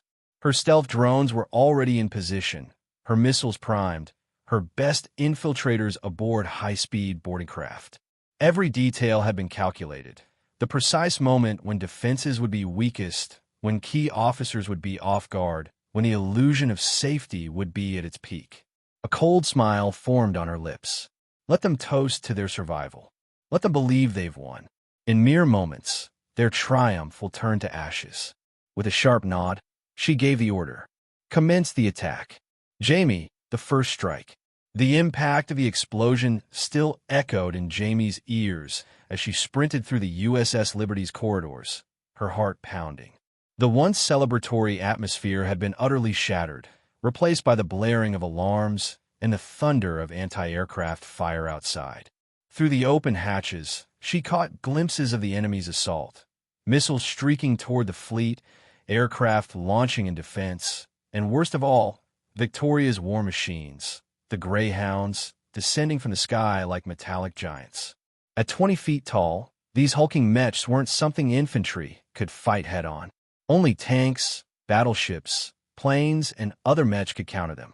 The Lancaster fleet had Grey Eagles, a newer, more advanced model, but they hadn't expected an attack so soon. The pilots were still recovering from Antarctica's brutal campaign. Jamie slammed into the bridge's reinforced doors, nearly colliding with Ryan as he emerged, rifle in hand. "What the hell is happening?" Ryan shouted over the noise. Jamie gritted her teeth. "Victoria is throwing everything she has left at us." A sudden shockwave sent them both stumbling. Outside, a Greyhound mech had landed directly onto the flight deck, its massive hydraulic claws piercing through steel as it tore apart a fighter jet. It turned, its glowing red optics locking onto them. "Move!" Jamie yelled, dragging Ryan with her just as the mech fired a railgun blast, obliterating the corridor behind them. This wasn't a battle. It was a slaughter. Solomon fighting a ghost. Enemy boarding parties have breached decks C through F. We've got 3 Greyhounds on the flight deck and multiple hostiles below. Solomon Kane barely acknowledged the frantic officer's report. He was too busy emptying an entire magazine of armor-piercing rounds into an infiltrator wearing high-tech optical camouflage. The corpse flickered, revealing the insignia of Victoria's personal forces, the Phantom Corps. She had planned this too well. With his sidearm empty, Solomon grabbed a fallen pulse rifle, pressed against a wall for cover, and clicked his radio. "Jack, where the hell are those Grey Eagles?" The radio crackled as Jack Turner's voice came through, tense but controlled. "Deploying now. Just hold the damn line." Solomon peeked over his cover. From the command deck's shattered windows, he saw the Lancaster fleet's response finally kicking in. From a USS Washington, several Grey Eagles leaped off the launch ramps, sleek, 5-meter-tall mechs, smaller but far more advanced than the Greyhounds. Their optical camouflage shimmered as they activated, turning them into ghosts in the night sky. One Grey Eagle landed atop a Greyhound, plunging a vibro blade into its cockpit, tearing through its armor. Another Eagle unleashed a railgun burst, shredding an enemy mech's limbs before vanishing again into thin air. Solomon smirked. Victoria may have had the numbers, but Henry Lancaster had the better soldiers. The Greyhounds are war machines from the early war. The Grey Eagles were built by survivors, pilots who had learned from every battle and evolved their tactics. This wasn't a repeat of Antarctica. This time, humanity was winning. David, the turning point. David Lancaster stood at the fleet command station, gripping the rail as he barked orders. Beside him, Henry Lancaster, his father, watched the battle unfold with arms crossed. "All ships, concentrate fire on enemy boarding craft," David ordered. The USS Liberty's defensive turrets unleashed hell, filling the sky with flak bursts and missile fire, cutting down Victoria's last wave of attackers. The Lancaster fleet was pushing back. "We've got them," Henry muttered, watching as the last Greyhound collapsed, torn apart by Grey Eagle reinforcements. "Victoria's finished." David nodded. "Then let's end this." He turned to the security feeds, scanning for Victoria Langley herself. And then, the screen flashed red. Location, flight deck. Target, Jamie Lancaster. David's blood turned to ice. "Jamie!" The shot heard across the deck. The battle was ending. Victoria had lost. The last Greyhound was destroyed, the few surviving infiltrators either retreating or dead. Jamie, catching her breath, leaned against a railing on the flight deck, watching the burning wreckage of Victoria's attack. "It's over," Ryan said beside her. "She's gone." But Jamie knew better. A faint sound of footsteps. A click. A chill ran down her spine. She turned. Victoria Langley stood there, bloodied, her uniform torn, yet still holding herself with eerie composure. And in her hand, a gun. Jamie barely had time to react. Bang! A sharp, searing pain tore through her chest. She gasped, stumbling back, blood staining her uniform. Ryan screamed her name. Victoria smirked, lowering the gun. "Goodbye, Lancaster." And then, 2 gunshots. One from David Lancaster. One for Solomon Kane. Victoria staggered, a bullet ripping through her shoulder, another piercing her side. She wavered at the edge of the deck, blood dripping from her lips. For the first time, fear flashed in her eyes. Then, without another word, she let herself fall backward into the ocean. Gone. Aftermath, the price of victory. Jamie lay on the deck, her vision blurring, her father and Ryan kneeling beside her. "Stay with me, Jamie." Ryan pressed down on the wound, his hands shaking. David's voice was rough with emotion. "Medic, get a medic here now." Solomon stood over Victoria's final resting place, his gun still in his grip. He stared at the waves, waiting for her to resurface. She never did. "She's dead," Henry said, stepping beside him. Solomon didn't respond. He wasn't so sure. Victoria Langley was too dangerous to die so easily. But for now, the battle was over, and Jamie Lancaster's fate was in the hands of the medics. Henry Lancaster, watching the medic treating his granddaughter, exhaled heavily. He had nearly lost his granddaughter tonight, but the odds were on their side. Victoria Langley was gone, presumed dead, and for the first time in years, Henry placed a hand on David's shoulder. "She's strong," Henry said. "She'll survive." David didn't look at his father, but he nodded. The war wasn't over. But tonight they had won. Jamie, drifting between light and darkness. The world felt weightless. Jamie floated in a void between consciousness and oblivion, her body suspended in a dreamlike haze. Voices echoed around her, distant, muffled, like whispers carried by the wind. Her vitals are stabilizing, but she lost a lot of blood. We need to keep monitoring her. Pain anchored her back to reality. A sharp, burning sensation spread across her chest, forcing a weak gasp from her lips. Then a hand gripped hers firm, warm. A voice broke through the haze. "Jamie, it's me, Ryan. If you can hear me, squeeze my hand." She tried. It was barely a twitch, but it was enough. Ryan's relieved laugh mixed with a choked sob. "You're still with us." Her eyes fluttered open. The bright hospital lights forced her to blink, and the sterile scent of antiseptics filled her lungs. Slowly, Jamie turned her head. Ryan was there, his face pale and exhausted, his eyes red from sleepless nights. Beyond him, David Lancaster stood near the window, his back straight, his expression unreadable. And, sitting across the room, arms crossed, was Solomon Kane, watching her like a hawk. She was alive, but something in the air felt off. The world reacts. The Battle of the USS Liberty had been broadcast globally. The images of towering Greyhound mechs rampaging through the fleet, the last desperate defense. And finally, Jamie Lancaster being shot by Victoria Langley had become the most replayed footage in modern history. In Washington, the White House was in damage control. While the public celebrated Victoria's presumed death, high-ranking officials worried about what her attack meant. The fact that a rogue military faction had fielded mechs so soon after the Antarctica War was deeply unsettling. News networks debated endlessly. First, the Elven War in Antarctica, now a mech attack on a U.S. carrier. Are we entering a new age of warfare? Who authorized the creation of these greyhounds? Was Victoria really working alone? And most importantly, what happens now? But one topic stood out above the rest. Jamie Lancaster, the girl who stood against both the elves and human warlords.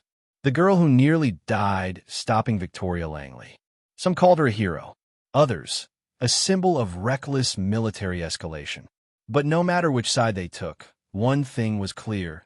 Jamie had become the face of the world's future. And Henry Lancaster knew it. Henry Lancaster, crafting the Savior's image.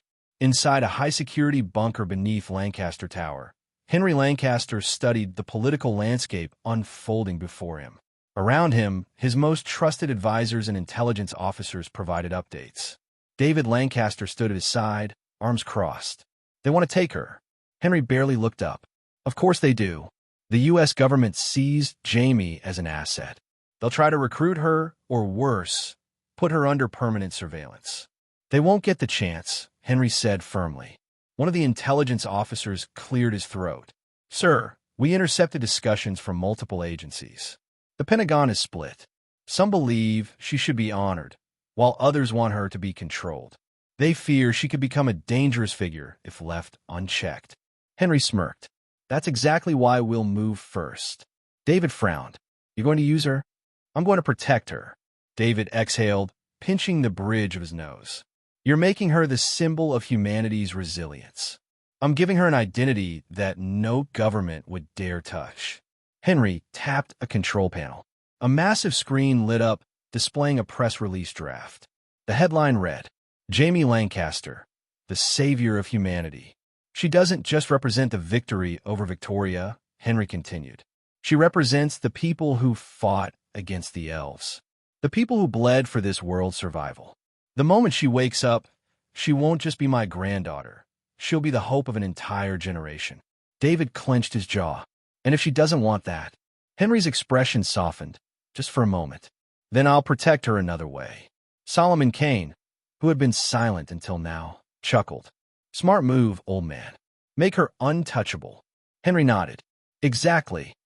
Jamie, awakening to a new reality. A few days later, Jamie sat up in her hospital bed, wincing as pain flared through her chest. Her body was still recovering, but her mind was sharp. Ryan sat beside her, helping her adjust her pillows. How are you feeling? Like I got shot in the chest, she muttered. Ryan laughed softly. Well, you did. She looked around. The hospital suite was luxurious, far too extravagant for a normal recovery room. That only meant one thing.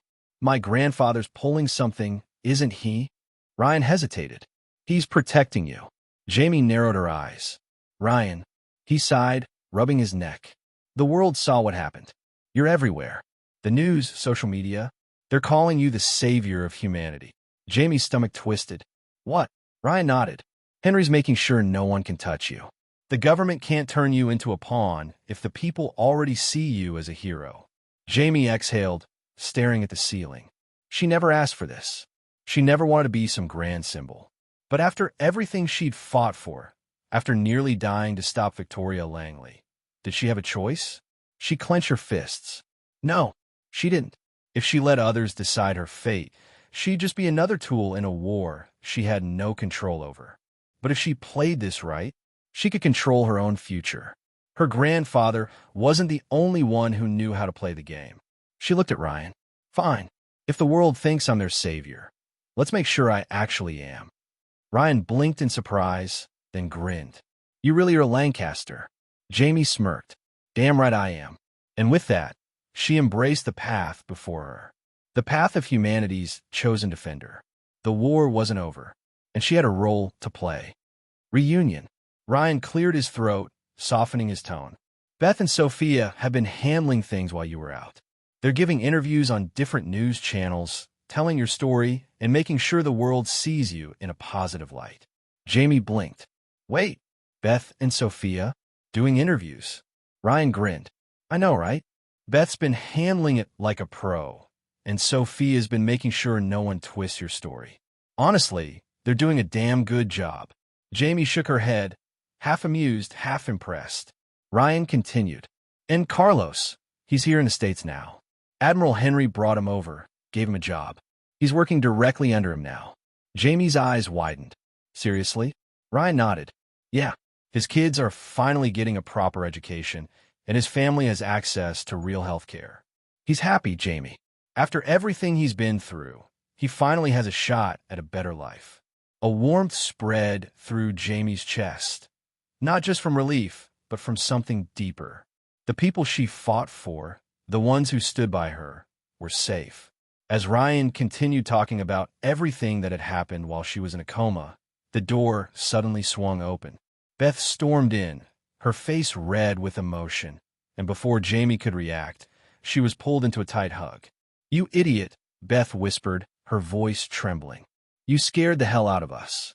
Jamie felt a lump in her throat, but managed a weak smile. Miss you too, Beth. Behind her, Sophia stood at the doorway, watching with a soft smile. She wouldn't stop pacing. I told her you'd wake up soon. Jamie smirked. Guess you were right. Sophia chuckled and stepped forward, greeting Ryan with a nod. Looks like the gang's back together. Jamie glanced around the room, at Beth's teary eyes, at Sophia's calm reassurance, at Ryan's relieved expression. For the first time in a long while, she felt like she was home. The world takes sides. The world had been watching. Jamie Lancaster was no longer just a scientist. She was now a symbol. Her actions in Antarctica, her defiance of Greyhound, and her exposure of corporate corruption had sent shockwaves through political and military circles. But with her rise came division. Allies and adversaries. European leaders were the first to react. The United Kingdom, France, and Germany saw Jamie as a key figure in the fight against the elves and a potential ally in future conflicts. Their defense ministers quietly reached out to Henry Lancaster, discussing potential technological and research collaborations. Japan followed soon after. They had closely monitored the Antarctica War, and with their own interest in mech warfare, they saw Jamie as someone they could work with. India, still wary of the supernatural threat posed by the elves, recognized Jamie's scientific expertise and technological insights as critical assets. The Indian military, already operating the Green Guardian mechs, sought a formal collaboration to share research and combat strategies. But not everyone viewed Jamie's survival as a positive outcome. Russia, China, North Korea, and Iran saw her as a destabilizing force, a wild card that could undermine their military power and global influence. Russia's stance. The Kremlin's official statement was neutral, but behind closed doors, Russian intelligence agencies were gathering intel on Jamie Lancaster. The existence of Grey Eagle, the United States battle-tested mech, was already a threat to Russian dominance in mechanized warfare. The Blue Titan program, which Russia had deployed in Antarctica, was formidable, but if the United States gained a further edge by working with Jamie, Russia would have to respond aggressively. Unofficially, Russian operatives had been ordered to monitor Jamie and her inner circle. If necessary, contingency plans were being drawn up for direct intervention. China's calculations. In Beijing, the Central Military Commission held emergency meetings. China's Red Archer mechs had performed well in Antarctica, but the introduction of Jamie Lancaster's knowledge into U.S. research programs posed a serious long-term threat. Worse, if Japan and India allied with Jamie, China's regional influence would weaken. Chinese intelligence had already sent a directive. Jamie Lancaster must be contained. If direct action is not feasible, then indirect pressure must be applied. North Korea and Iran, hostile intent. Unlike Russia and China, which took a calculated approach, North Korea and Iran were openly hostile. North Korea's state media denounced Jamie as a Western scientist restricting mech technology, Greyhounds, from reaching Eastern nations and vowed to destroy any mech programs threatening their sovereignty. Iran's Revolutionary Guard accused Jamie of war crimes, claiming that mechs like Grey Eagle represented a new form of Western military oppression and mech-less country. Without any Bible mechs like Greyhounds will be too passive against mech-holding nations. Iranian-backed militant groups even issued bounties for her capture or assassination. Henry Lancaster saw these threats for what they were, desperate attempts to delegitimize his granddaughter. But he also knew this was just the beginning. The battle lines were being drawn. The briefing, preparing for a new war. Jamie sat in a private war room deep within Lancaster Tower, staring at the massive digital map displayed on the holoscreen. Red and blue markers flickered across it, representing the shifting alliances forming around her. Henry Lancaster stood at the head of the table, hands folded behind his back, while David Lancaster, Ryan, Solomon Kane, and Carlos occupied the remaining seats. "Congratulations," Solomon muttered, leaning back in his chair. "You've officially pissed off half the world." Jamie exhaled sharply, rubbing her temples. "That wasn't exactly my plan." Henry gave her a knowing look. "Plans change, Jamie. The moment you exposed Victoria Langley and Greyhound, you became a political figure. You're no longer just a scientist." Jamie's gaze hardened. "Then let's be clear about something. I never wanted to be a political figure." Ryan chuckled. "Well, Too late for that. David ignored the banter and focused on the screen. Our priority is securing Jamie from any assassination attempts or abduction operations. We already have intel suggesting Russian, Chinese, and Iranian agents are operating within the U.S. Carlos frowned. Can't we just let the CIA handle it? Henry smirked. The same CIA that might want Jamie under their control? No, we protect her ourselves. Jamie's fists clenched under the table. So what's our next step? Henry pressed a button, shifting the holographic display to show a classified mission dossier. Our allies want a meeting. European leaders, Japanese officials, and India's military command have all requested closed-door discussions. Solomon raised an eyebrow. They want Jamie to be their scientific liaison, don't they? Henry nodded. They want to align themselves with her before the next global shift in military power. Jamie's jaw tightened. And what if I refuse? Henry's voice was calm but firm. Then you leave yourself vulnerable. Right now, being neutral is not an option. If you don't pick a side, the people who see you as a threat will try to remove you from the equation. Silence filled the room. Jamie already knew the answer. She had fought too hard, exposed too much, to let others dictate her future. She took a slow breath, then met Henry's gaze. Set up the meetings. If they want my help, they need to convince me that they deserve it. A small smile touched Henry's lips. Good. Ryan grinned. Well, looks like Jamie Lancaster just became the most sought-after scientist on the planet. Carlos chuckled. And the most dangerous one. Jamie smirked. Let's make sure they don't forget it. The private guard, Solomon's preparation. As the meeting concluded, Henry gestured for Jamie to stay behind. The others left, but Solomon remained. Jamie, Henry said, there's something else you should know. She raised an eyebrow. What is it? Solomon is preparing a private guard unit for your protection. He's personally overseeing their training. Jamie turned to Solomon, surprised. I thought you weren't the babysitting type. Solomon smirked. I'm not, but I also don't like the idea of Russia or China sending their mechs to hunt you down. Jamie frowned. You think that's possible? Henry interjected. The odds are low, but not zero. Russia has Blue Titan. China has Red Archer. Both nations have already battle-tested their mechs in Antarctica. If they ever feel that you're a direct threat to their military interests, they might act. Jamie crossed her arms. And what's Solomon's role in all this? Henry nodded towards Solomon. He's currently training on a Gray Eagle mecha. If things ever go south, we need someone capable of piloting it in an emergency. Jamie looked at Solomon in disbelief. You? A mech pilot? Solomon shrugged. Wouldn't be my first choice, but if someone's going to punch back when things go wrong, it might as well be me. Jamie let out a small laugh. Well, if nothing else, I'd love to see you try and fit in a pilot's suit. Solomon grinned. I'll make it look good. Henry's expression turned serious. Jamie, this is not just a precaution. It's a warning. If any nation ever deploys mechs against you, you need to be prepared.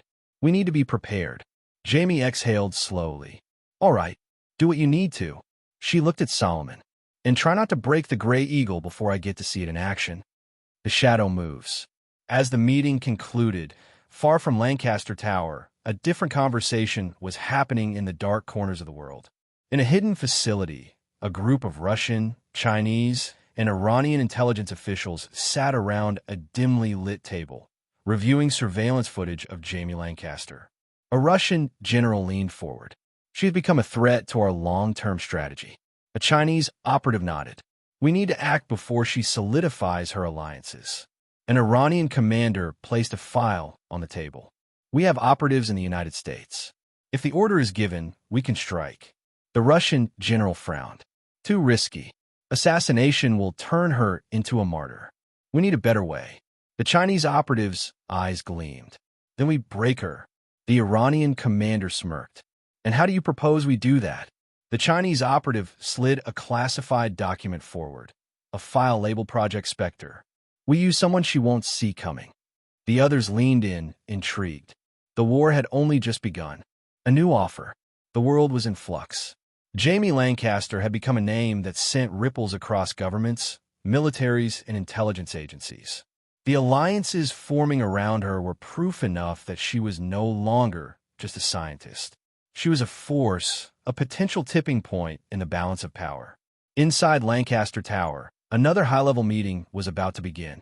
This time, it involved representatives from one of the few nations openly offering support, India. Jamie stood near the floor-to-ceiling windows of the private conference room, watching the city below. Henry Lancaster sat at the head of the table, his posture relaxed yet authoritative. David Lancaster and Ryan occupied their usual spots, but this time Solomon Kane was also present, arms crossed, observing everything with sharp eyes. On the opposite side of the table sat General Vikram Sinha, a high-ranking official from India's defense forces, flanked by a team of military advisors. The Indian delegation had flown in under strict secrecy, avoiding any unnecessary media attention. Henry leaned forward. General Sinha, it's not every day that we get a direct visit from the Indian military. I assume this is about something more than just diplomatic pleasantries? General Sinha gave a small nod, his sharp gaze settling on Jamie. It is. Miss Lancaster, your work has already disrupted the global power structure. Some see you as a threat. Others, like us, see you as an opportunity. Jamie crossed her arms. And what exactly do you want from me? Sinha exchanged a glance with one of his advisors before answering. India is offering you something no other nation has yet, a dedicated mech to serve as your personal guardian. A Green Guardian, the same battle-tested model we deployed in Antarctica. It would remain stationed near you at all times, ensuring your safety. Jamie raised an eyebrow. That's generous, but I doubt you're just giving it away. A small smile touched Sinha's lips. Of course not. In return, we want your expertise to improve the Green Guardian. While our mech is highly durable and adaptable, its specifications remain average compared to the United States Gray Eagle or China's Red Archer. Jamie immediately understood. You wanted to upgrade it. Sinha nodded. With your modifications, we believe the Green Guardian can surpass the Red Archer, giving India a decisive edge against Chinese mechs in future conflicts. Henry steepled his fingers. And what makes your mech special? Sinha's expression grew serious. Unlike other mechs, the Green Guardian has exclusive access to India's classified magic shield technology, a defensive system derived from supernatural studies conducted after the Elven War. Jamie's interest peaked. Magic shield technology? Sinha tapped on a tablet, and the hollow screen above the table displayed combat footage. Indian Green Guardian mechs stood in formation, glowing blue shields flaring to life as incoming artillery shells and energy blasts slammed against them, only to be deflected with minimal damage. Our magic shield is superior to conventional armor and energy barriers. But as of now, it lacks long-term sustainability in high-intensity battles. We believe that with your technological insights, we can improve its efficiency, making the Green Guardian more than just a defensive mech. It could become a frontline force capable of countering China's Red Archer mechs. Jamie studied the footage, intrigued. The idea of combining advanced technology with supernatural defense systems had been a theoretical concept before the Elven War. If the Green Guardian's shield tech could be stabilized and optimized, it would give India an unmatched strategic advantage. Henry finally spoke. You're asking Jamie to openly take a side. Once she upgrades your mechs, there's no turning back. Sinha remained calm. The sides have already been chosen. We are simply offering an alliance before others force her into one she does not want. Jamie took a deep breath. She had seen this moment coming. Nations making their moves, alliances forming, the weight of decisions pressing down on her. But she also knew that this wasn't just about politics. If her knowledge could push mech technology forward, she had a responsibility to act. She looked at Sinha. I'll help upgrade the Green Guardian, but I won't be used as a pawn. My work will be mine, and I will decide what stays classified. Sinha gave an approving nod. Understood. You will have full control over your contributions. In return, your personal Green Guardian will be deployed immediately for your protection. Henry smirked. Then I believe we have a deal. The balance of power had just shifted. Solomon's training, preparing for the worst. As the meeting concluded, Jamie stayed behind while the others left. Solomon remained as well, his expression unreadable. "You agreed pretty quickly," Solomon remarked. Jamie sighed. "Because I don't have the luxury of hesitation. If I don't make my own choices, someone else will make them for me." Solomon studied her for a moment before nodding. "Good. That means you understand what's at stake." Jamie turned to him. "Speaking of which, how's your mech training going?" Solomon scoffed. "You tell me. They're making me run simulations in a Gray Eagle. It's not exactly my idea of fun." Jamie smirked. "And how many times have you crashed?"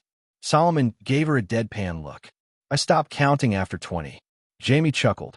"Well, at least you're learning." His expression turned serious. "Henry's right to be worried. If Russia or China ever deploys their mechs against you, having the Green Guardian won't be enough. You need a real response team, not just a bodyguard." Jamie frowned. "You're suggesting a full combat unit?" Solomon nodded. "We're already building one. It's small, elite, and trained to operate mechs and counter mech warfare. If an attack ever happens, they'll be the ones standing between you and whatever the world throws at you." Jamie studied him for a moment. "You're really going all in on this, huh?" Solomon's gaze hardened. "Because I know how this game works. The second they think you're vulnerable, they'll strike. I won't let that happen." Jamie exhaled. "All right, but try not to get yourself killed in a mech simulator before we even need you." Solomon smirked. "No promises." The weight of the future loomed over them both. The Shadow's next move. Far from Lancaster Tower, in a hidden intelligence facility, a shadowy meeting was taking place. A Russian general stood with arms crossed. "Jamie Lancaster has aligned herself with India. That complicates things." A Chinese official leaned forward. "She's creating a new balance of power. If she strengthens India's mechs, we lose our advantage." An Iranian commander exhaled slowly. "She needs to be stopped." "But how?"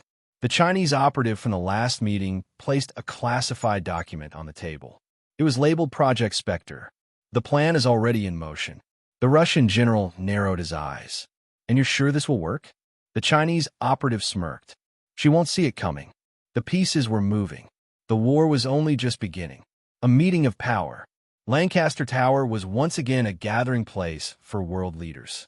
This time, the stakes were higher than ever.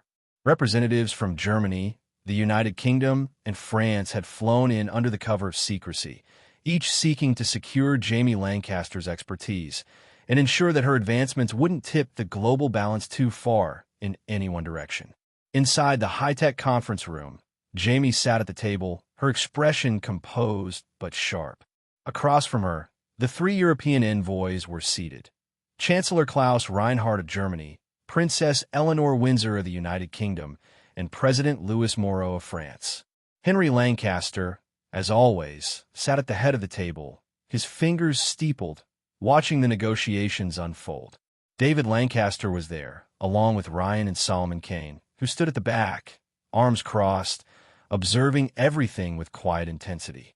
Princess Eleanor, a striking woman in her early 30s with platinum blonde hair tied in a regal braid, was the first to speak. "Miss Lancaster, the world is shifting, and so is the balance of power. We cannot afford to remain neutral in the face of what is happening. Europe must be prepared." Jamie gave her a measured look. "And what exactly are you asking for?" Chancellor Reinhardt adjusted his glasses. "Your expertise in mech enhancements. We have seen what you're capable of, what you did with the Gray Eagles, and now the upgrades to India's Green Guardians. If we're to keep up, we need your guidance." President Moreau leaned forward, his voice more diplomatic. "We are prepared to offer you full protection. A European security agreement, our best intelligence, military resources, and safe zones. You will have the backing of NATO." Jamie took a deep breath, weighing their words carefully. She wasn't naive. This was another power play, another move on the grand chessboard. They wanted her skills, but more than that, they wanted control over what she developed. Henry spoke next, his tone smooth yet pointed. "You're asking Jamie to choose sides. You do realize she's already working with India, correct?" Princess Eleanor's expression remained calm, but there was a flicker of political sharpness in her eyes. "Which is precisely why we're here. We would rather form a mutual alliance than find ourselves on the losing side. Chancellor Reinhardt sighed. Let us be direct, Miss Lancaster. If India gains a technological edge over Europe, we will have no choice but to counterbalance that development. That means increasing investments in our own mech divisions and potentially forming alliances elsewhere. It was a diplomatic warning. They weren't openly threatening, but the implication was clear. If Jamie refused their offer, they would seek alternatives, and those alternatives might include aligning with nations she didn't trust. Jamie leaned back in her chair, her mind working rapidly. She needed to maintain control. If she committed too quickly, she would be caught in a political trap, forced to answer to too many different factions. Let's be clear about one thing, she said finally. I am not a weapon to be controlled. My work is my own. If I decide to collaborate, it will be on my terms. Princess Eleanor studied her for a moment before giving a small, almost approving nod. Then let us see if we can convince you. A battle of titans. Before Jamie could respond, the entire building shuddered slightly, a distant rumble shaking the foundation. What was that? President Morrow asked, frowning. Henry smirked. That, he said, standing, would be the military drill we arranged. If you want to understand why Jamie does not need to be pressured, you should see for yourselves. Intrigued, the European leaders followed the Lancaster team to the private observation deck, overlooking the massive combat training grounds just outside the city.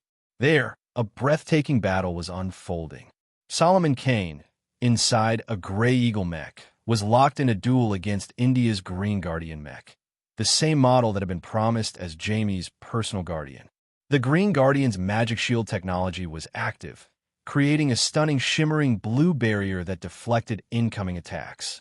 The mech's form was sleek yet imposing, painted in deep emerald green with golden engravings, giving it an almost mythical presence. Solomon moved with lethal precision, piloting the Grey Eagle with an unmatched level of skill. The mech darted across the battlefield, its thrusters roaring as it launched a rapid assault. The Green Guardian countered flawlessly. The magic shield absorbed high-impact rounds, and when Solomon switched to close combat, the Green Guardian met him head-on, its reinforced armor glowing with supernatural energy.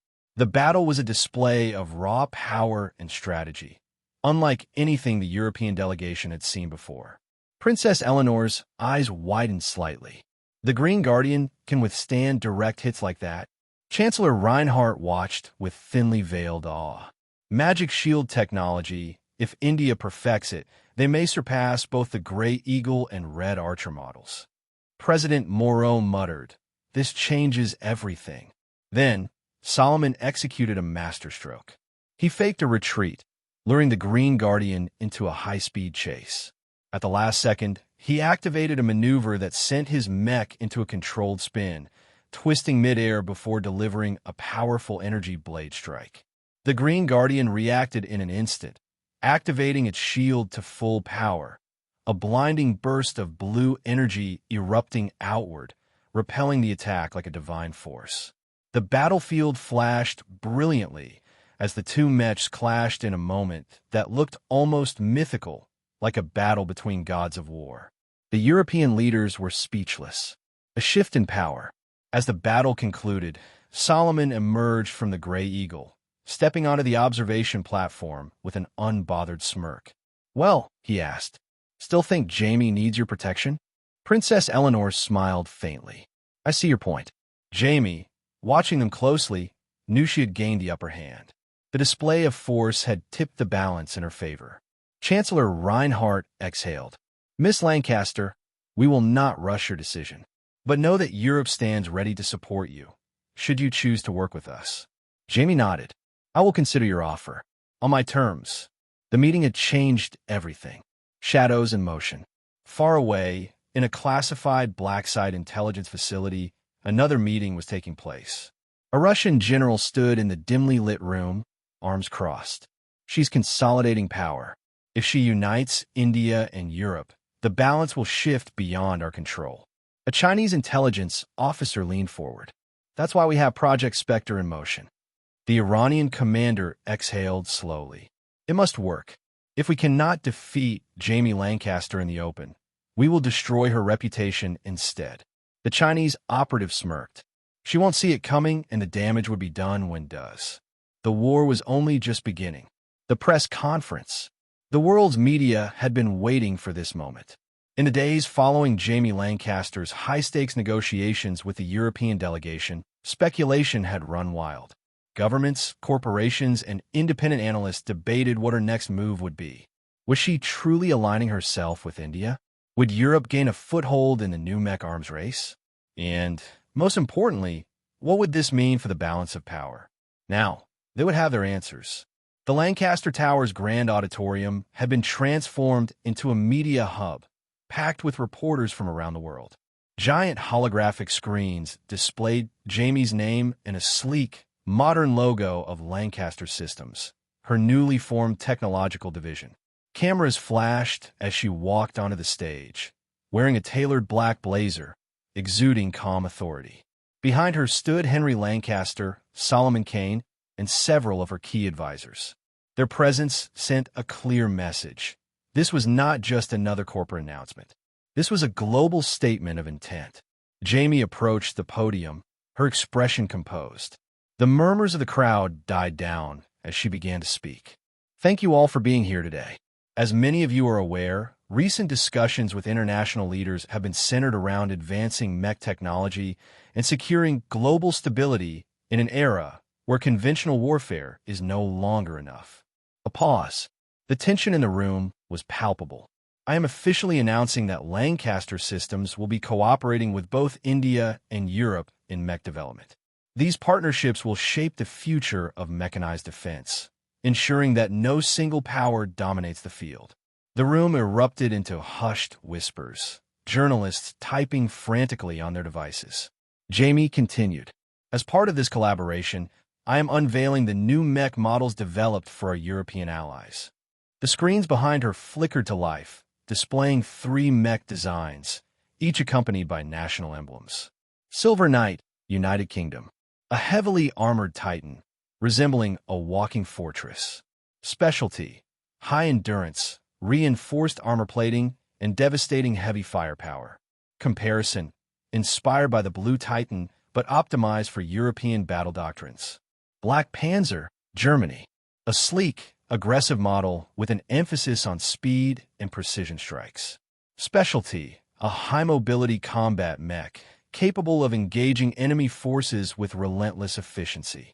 Comparison, similar to China's Red Archer, but with enhanced modular adaptability. White Storm, France. A versatile aerial combat unit with a balance between speed and firepower. Specialty, advanced flight capabilities, designed for high-altitude engagements and swift battlefield responses. Comparison, inspired by the Grey Eagle, but adapted for European air superiority tactics. The audience murmured in awe as the holograms rotated, showcasing the intricate engineering behind each design. Jamie raised a hand, silencing the chatter. These models provide the foundation for Europe's next generation of mechs. However, let me make this clear, these are not finished products.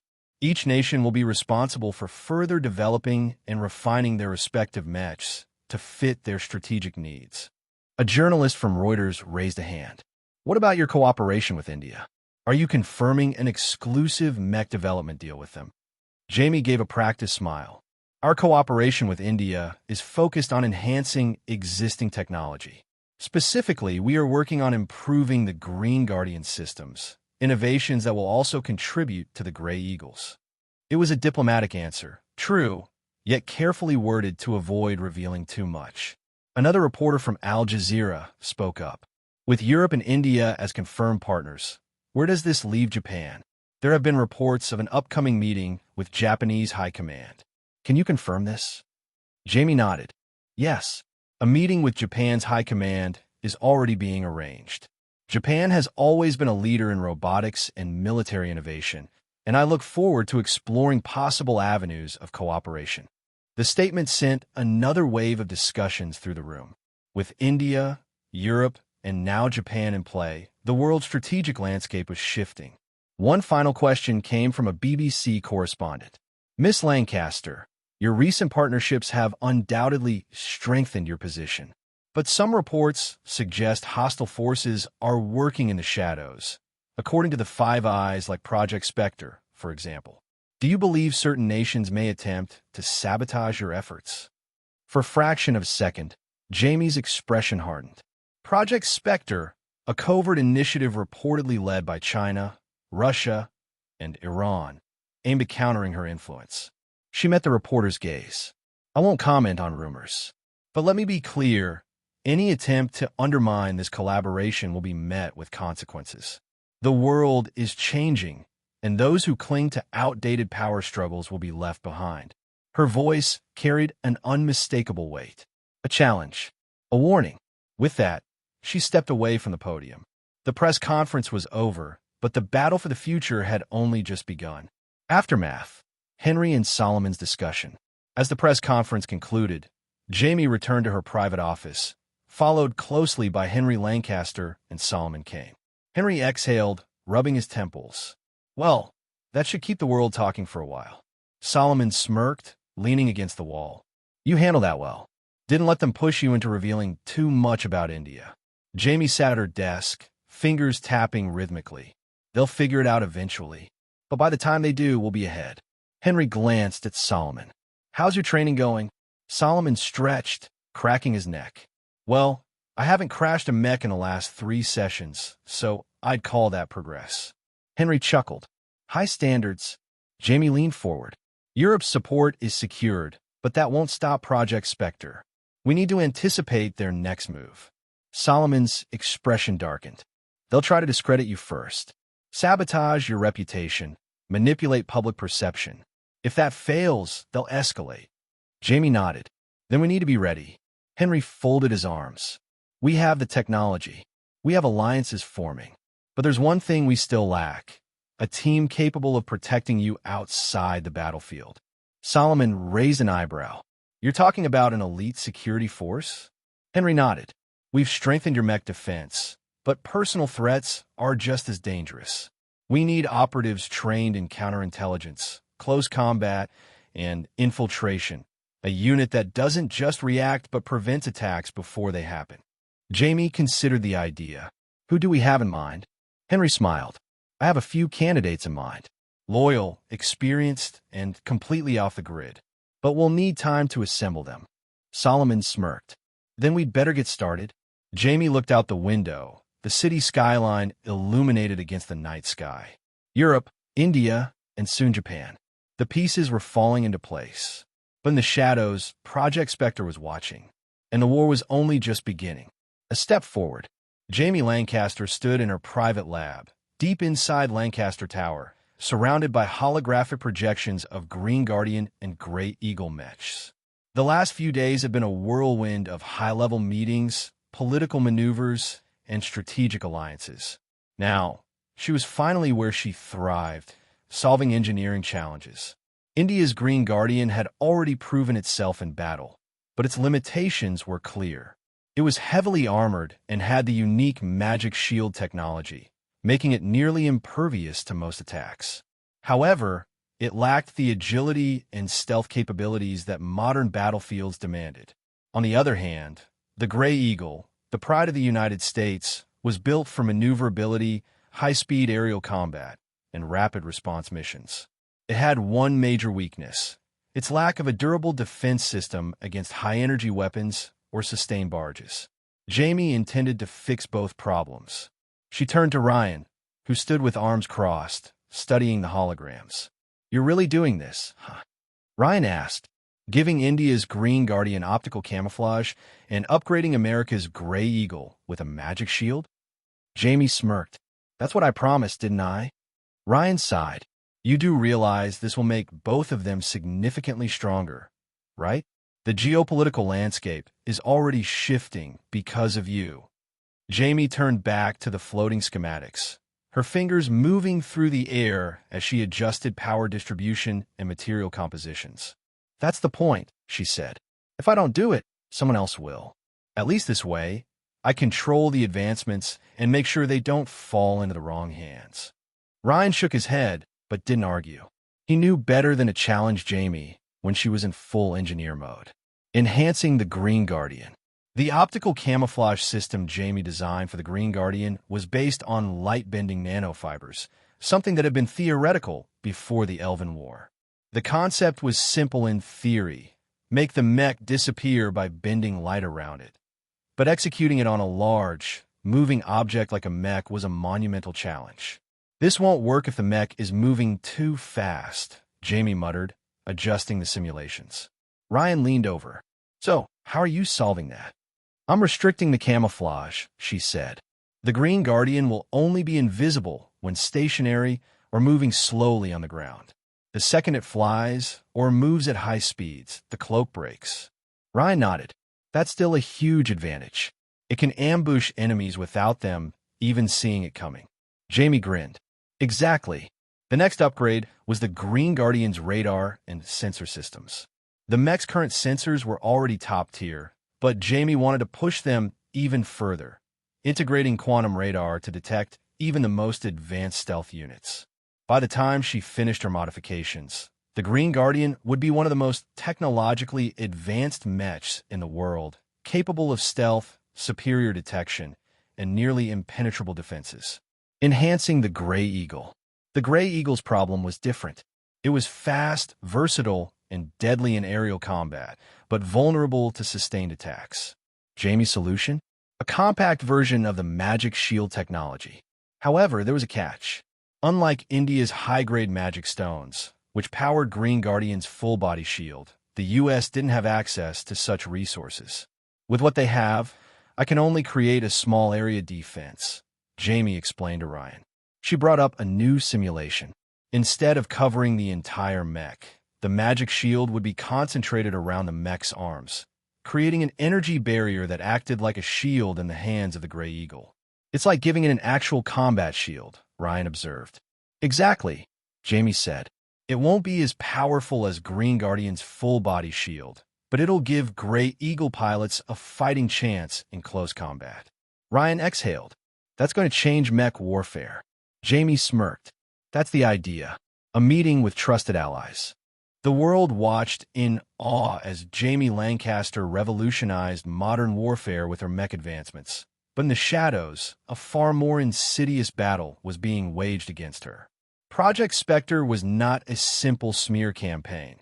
It was an intricately woven trap designed to destroy her credibility, isolate her from allies, and ensure her downfall.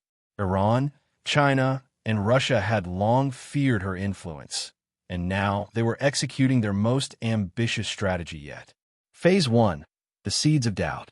The first step was subtle: a series of leaked documents and anonymous reports accusing Jamie of engaging in unethical experiments. Fabricated files detailed inhumane research practices linked to the Gray Eagle and Green Guardian development, implying she had sacrificed human subjects in classified projects. These claims, though absurd, found fertile ground in the media, which had always been eager for a scandal surrounding a genius with a turbulent past. Soon, social media was ablaze with speculation. Old videos of Jamie during her teenage years, moments of her struggling with her parents' fights, were edited and repurposed as evidence of her mental instability. A whisper campaign took root, subtly shifting public opinion. Was the brilliant Jamie Lancaster truly fit to lead such a powerful military program? Phase 2. The Isolation. While the media storm raged, a more direct effort was made to sow distrust among her allies. Diplomatic channels were flooded with reports that Jamie's cooperation with India and Europe was compromised due to security breaches within her projects. Fake intelligence reports were planted in the military networks of Germany, France, and the UK, warning them that working with Jamie could risk classified technology leaking to hostile nations. At first, these nations dismissed such claims, but then a series of cyber attacks targeted India's mech development program. These attacks, orchestrated by China but made it look like they originated from Jamie's network, were devastating. India's military officials grew wary. If Jamie couldn't secure her own data, could they truly trust her modifications to Green Guardian? In London, Berlin, and Paris, government officials postponed meetings with Jamie's representatives, citing concerns over security risks. The same leaders who had once pushed for her cooperation now hesitated, waiting to see if the accusations held any truth. Phase 3, the kill shot. With Jamie now cornered politically, the final blow was prepared, a direct scandal that would force the military to distance itself from her. A group of mercenaries, hired through multiple cutouts, infiltrated a classified European weapons facility. Their objective was not to steal technology, but to plant evidence. A forged contract, falsified payments, and a manipulated voice recording of Jamie discussing illicit mech sales to rogue nations. Within 24 hours, the discovery was leaked to every major news outlet in the world. The accusations were damning. Jamie Lancaster had allegedly engaged in illegal arms dealings, selling advanced technology to countries under international sanctions. The reaction was immediate and brutal. The European Union suspended all cooperation talks.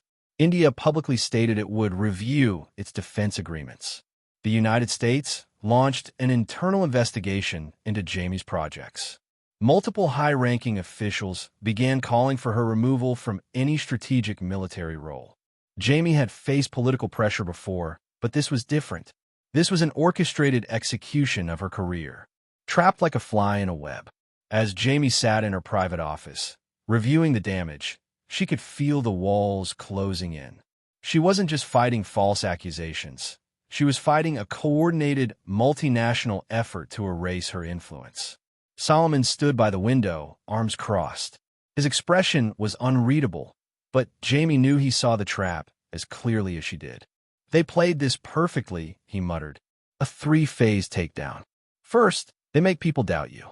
Then, they isolate you. Finally, they give the world an excuse to throw you away." Jamie exhaled sharply. She wasn't panicking. She never panicked. But even she had to admit, this was bad. "I expected resistance, but this," she shook her head, scanning the latest intelligence reports. "This isn't just some smear campaign. They infiltrated military networks, staged cyber attacks, and now they've made me look like a traitor. They want me gone for good." Solomon glanced at her, then at the news playing on the holoscreen. Government officials were already debating whether she should be permanently removed from military projects. The Jamie Lancaster they had once hailed as a genius was now being portrayed as a liability. The next move. Jamie leaned forward, eyes narrowing. If they thought she was finished, they were wrong. "We need to flip this," she said. "We need to expose Project Spectre." Solomon raised an eyebrow. "And how do you plan to do that? We have no proof, no direct evidence tying this back to China, Russia, or Iran." Jamie's lips curled into a dangerous smirk. "Then we get proof." "Ow!" She turned to her computer, pulling up encrypted files. "We fight fire with fire. Drunk on success." In a dimly lit underground safe house in Tehran, a group of intelligence operatives gathered around a long wooden table, their faces illuminated by the glow of multiple screens. On one of them, news anchors dissected Jamie Lancaster's tarnished reputation, questioning her mental stability and the ethical implications of her technological empire. A Russian agent, dressed in a sharp suit, leaned back with a smirk, exhaling a puff of cigar smoke. "She's finished. The world will see her as an unstable genius, not a leader." A Chinese intelligence officer adjusted his glasses, his lips curling into a satisfied smile. "We pulled every string, planted every seed of doubt. Now, she's drowning in the very web we spun." Across the room, an Iranian operative chuckled as he swirled a glass of dark liquor. "And the best part? She has no idea who's really behind this." Laughter filled the air, a toast was made, and for the first time in months, they allowed themselves to celebrate. Project Spectre had worked flawlessly. Jamie Lancaster was now the most isolated woman in the world. Hunted in the streets. Jamie Lancaster, after being held captive by the elves and going from one hand to another, had promised herself to never run from a fight again. But as she slipped in the back seat of a blacked-out SUV, she knew that survival now meant evasion. The once celebrated military genius, hailed as a visionary, was now branded as a pariah. The coordinated smear campaign had taken full effect, and the streets were no longer safe for her. She had already been forced to abandon 2 safe houses in the past 48 hours. Mobs had gathered outside. Some were angry citizens, fueled by media-fed propaganda. Others were planet operatives, trained to blend in and escalate protests into riots. And in every crowd, there were assassins waiting for their moment. As the SUV sped through the narrow streets, she glanced at Solomon, who was gripping his sidearm, scanning every shadow with lethal precision. They weren't just running from public outrage. They were being hunted. Next location is compromised, their driver said through the radio. New hideout's been secured, but we have to move now. The last one almost got breached. Jamie clenched her fists. They were running out of places to hide. A guard's loyalty. Inside the Green Guardian cockpit, Flight Lieutenant Arjun Rathore was stationed near the safe house perimeter, watching the chaotic streets through his mech's augmented vision. He had always admired Jamie Lancaster, from her fearless advancements in mechanized warfare to her refusal to be controlled by corrupt powers. But now, seeing how she was being betrayed, he felt a deep sense of injustice. His radio crackled. "Lieutenant, you're being reassigned. Lancaster's security team is rotating personnel." His orders were clear. "Step back. Stop guarding her. Let the government handle it." But Arjun made his decision the moment he saw the hatred in the eyes of the crowd. The way agents disguised as civilians tried to push toward the safe house, how Jamie and Solomon were forced to flee like criminals. He couldn't follow orders. He needed help, and there was only one man who could provide it: an appeal to power. Colonel Vikram Rathore of the Indian Army was a man of pragmatism and strategy, not emotions. When Arjun burst into his office unannounced, the colonel did not look up immediately. He simply finished reading his document, set it aside, and then locked eyes with his cousin. "You broke protocol coming here, Arjun," Vikram said, voice calm but firm. "What is so urgent that you risk your career?" Arjun took a deep breath. "It's about Jamie Lancaster." A flicker of recognition passed through the colonel's eyes, but he remained impassive. "She's no longer our concern. She's compromised." "That's a lie," Arjun shot back. "Everything they're saying about her is fabricated. It's a coordinated attack by China, Russia, and Iran. They're trying to erase her." Vikram raised an eyebrow. "And why does that concern us?" Arjun stepped forward. "Because she is a hero. You don't see what I've seen, Vikram. She fights not for personal power, but for something bigger. I've been guarding her. I've seen how she never panicked, never wavered, even when the world turned against her." Vikram sighed. "Arjun, and then there's Solomon Kane." Arjun interrupted. "He's a monster, Vikram. Not in a bad way, but in the way a warrior should be. The man is a natural predator in battle, a genius in the cockpit. You put him in a mech, and he moves like he was born inside one. He's someone we want on our side, not against us." That finally made Vikram pause. The best soldiers respected power, and Solomon Kane, from what little he had seen, was raw power. Arjun continued, voice lower now, but deadly serious. "And then there's Henry Lancaster." The weight of the name alone sent a ripple of tension through the room. A man who controls fleets commands respect from the highest military brass in the United States. Do you think the world will remain the same after this? No. War is coming, Vikram. A real war.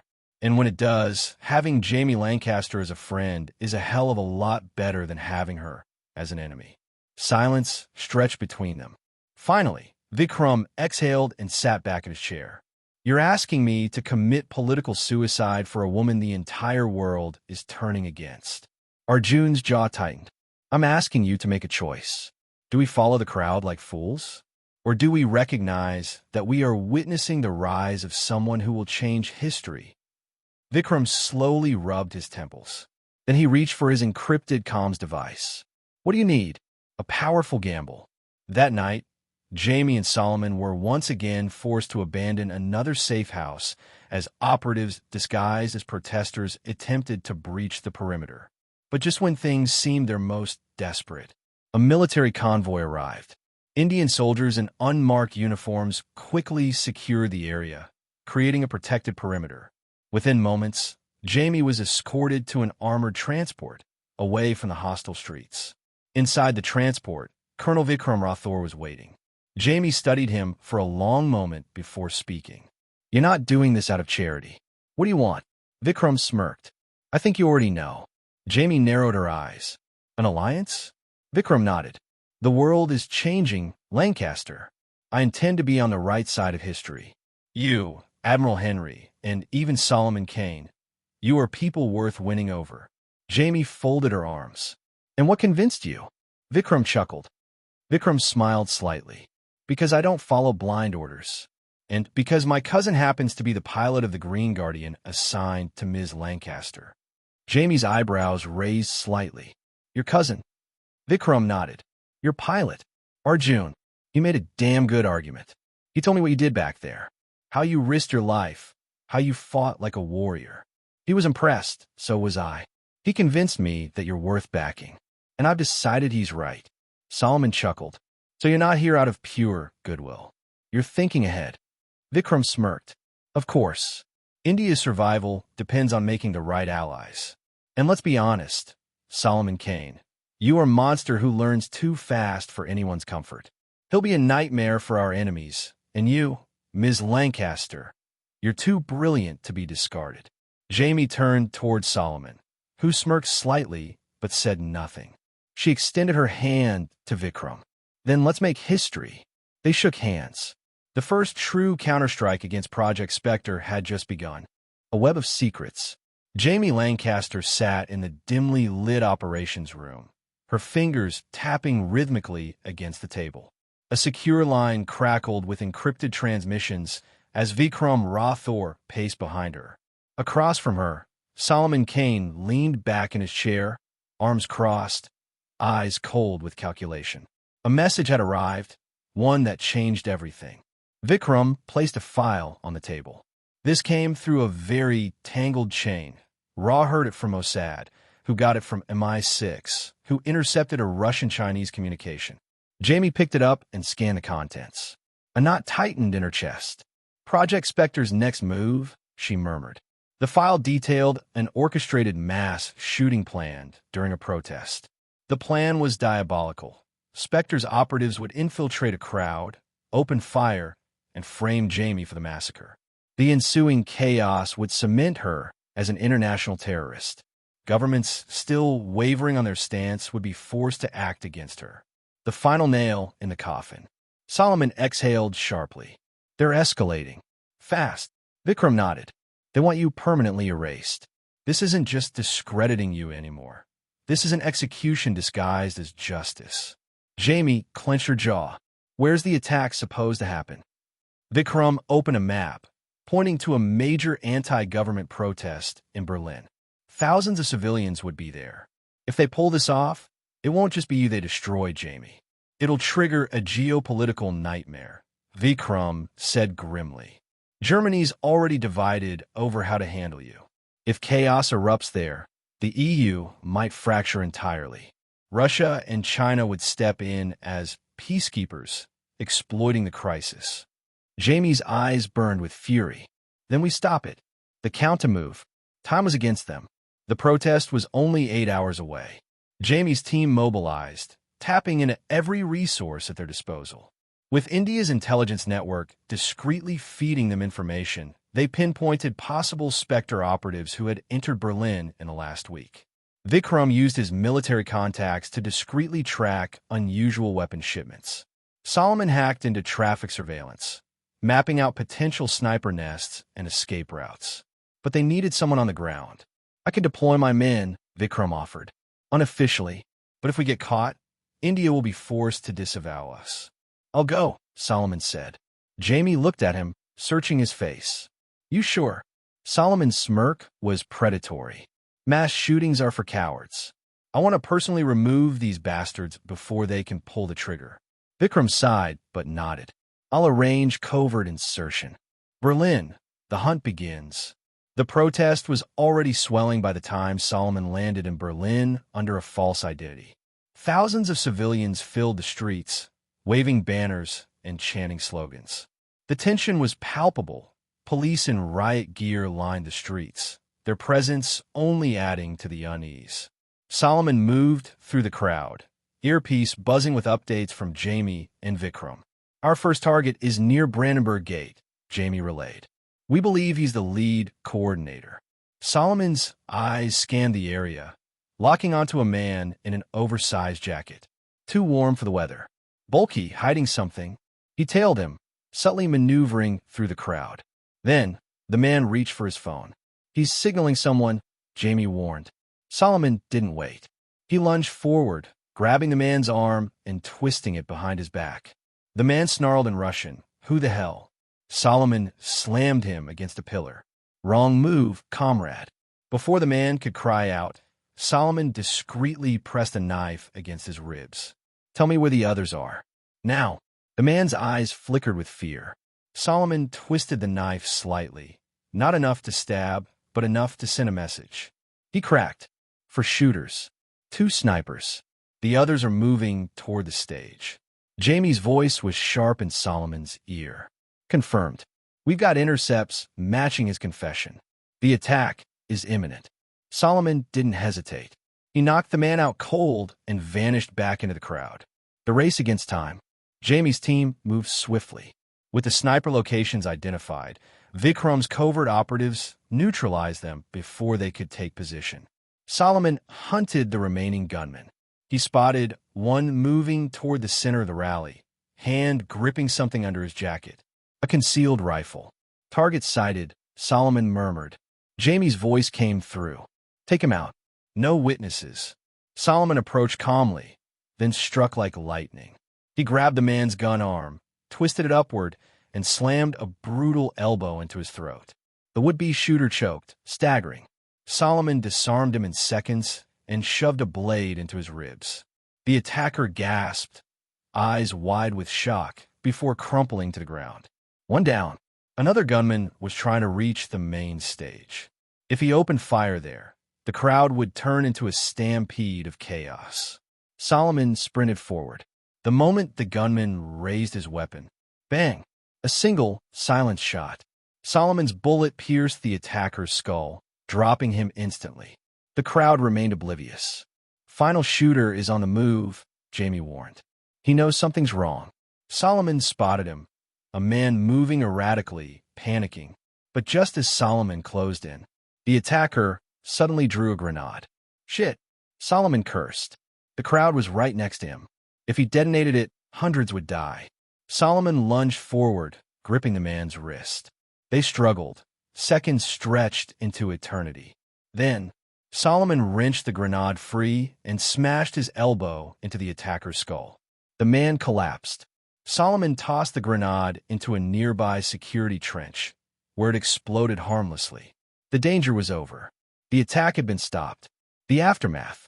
Jamie watched from the secure command post as live feeds showed the protest continuing peacefully. The attack had been silently erased before it could happen.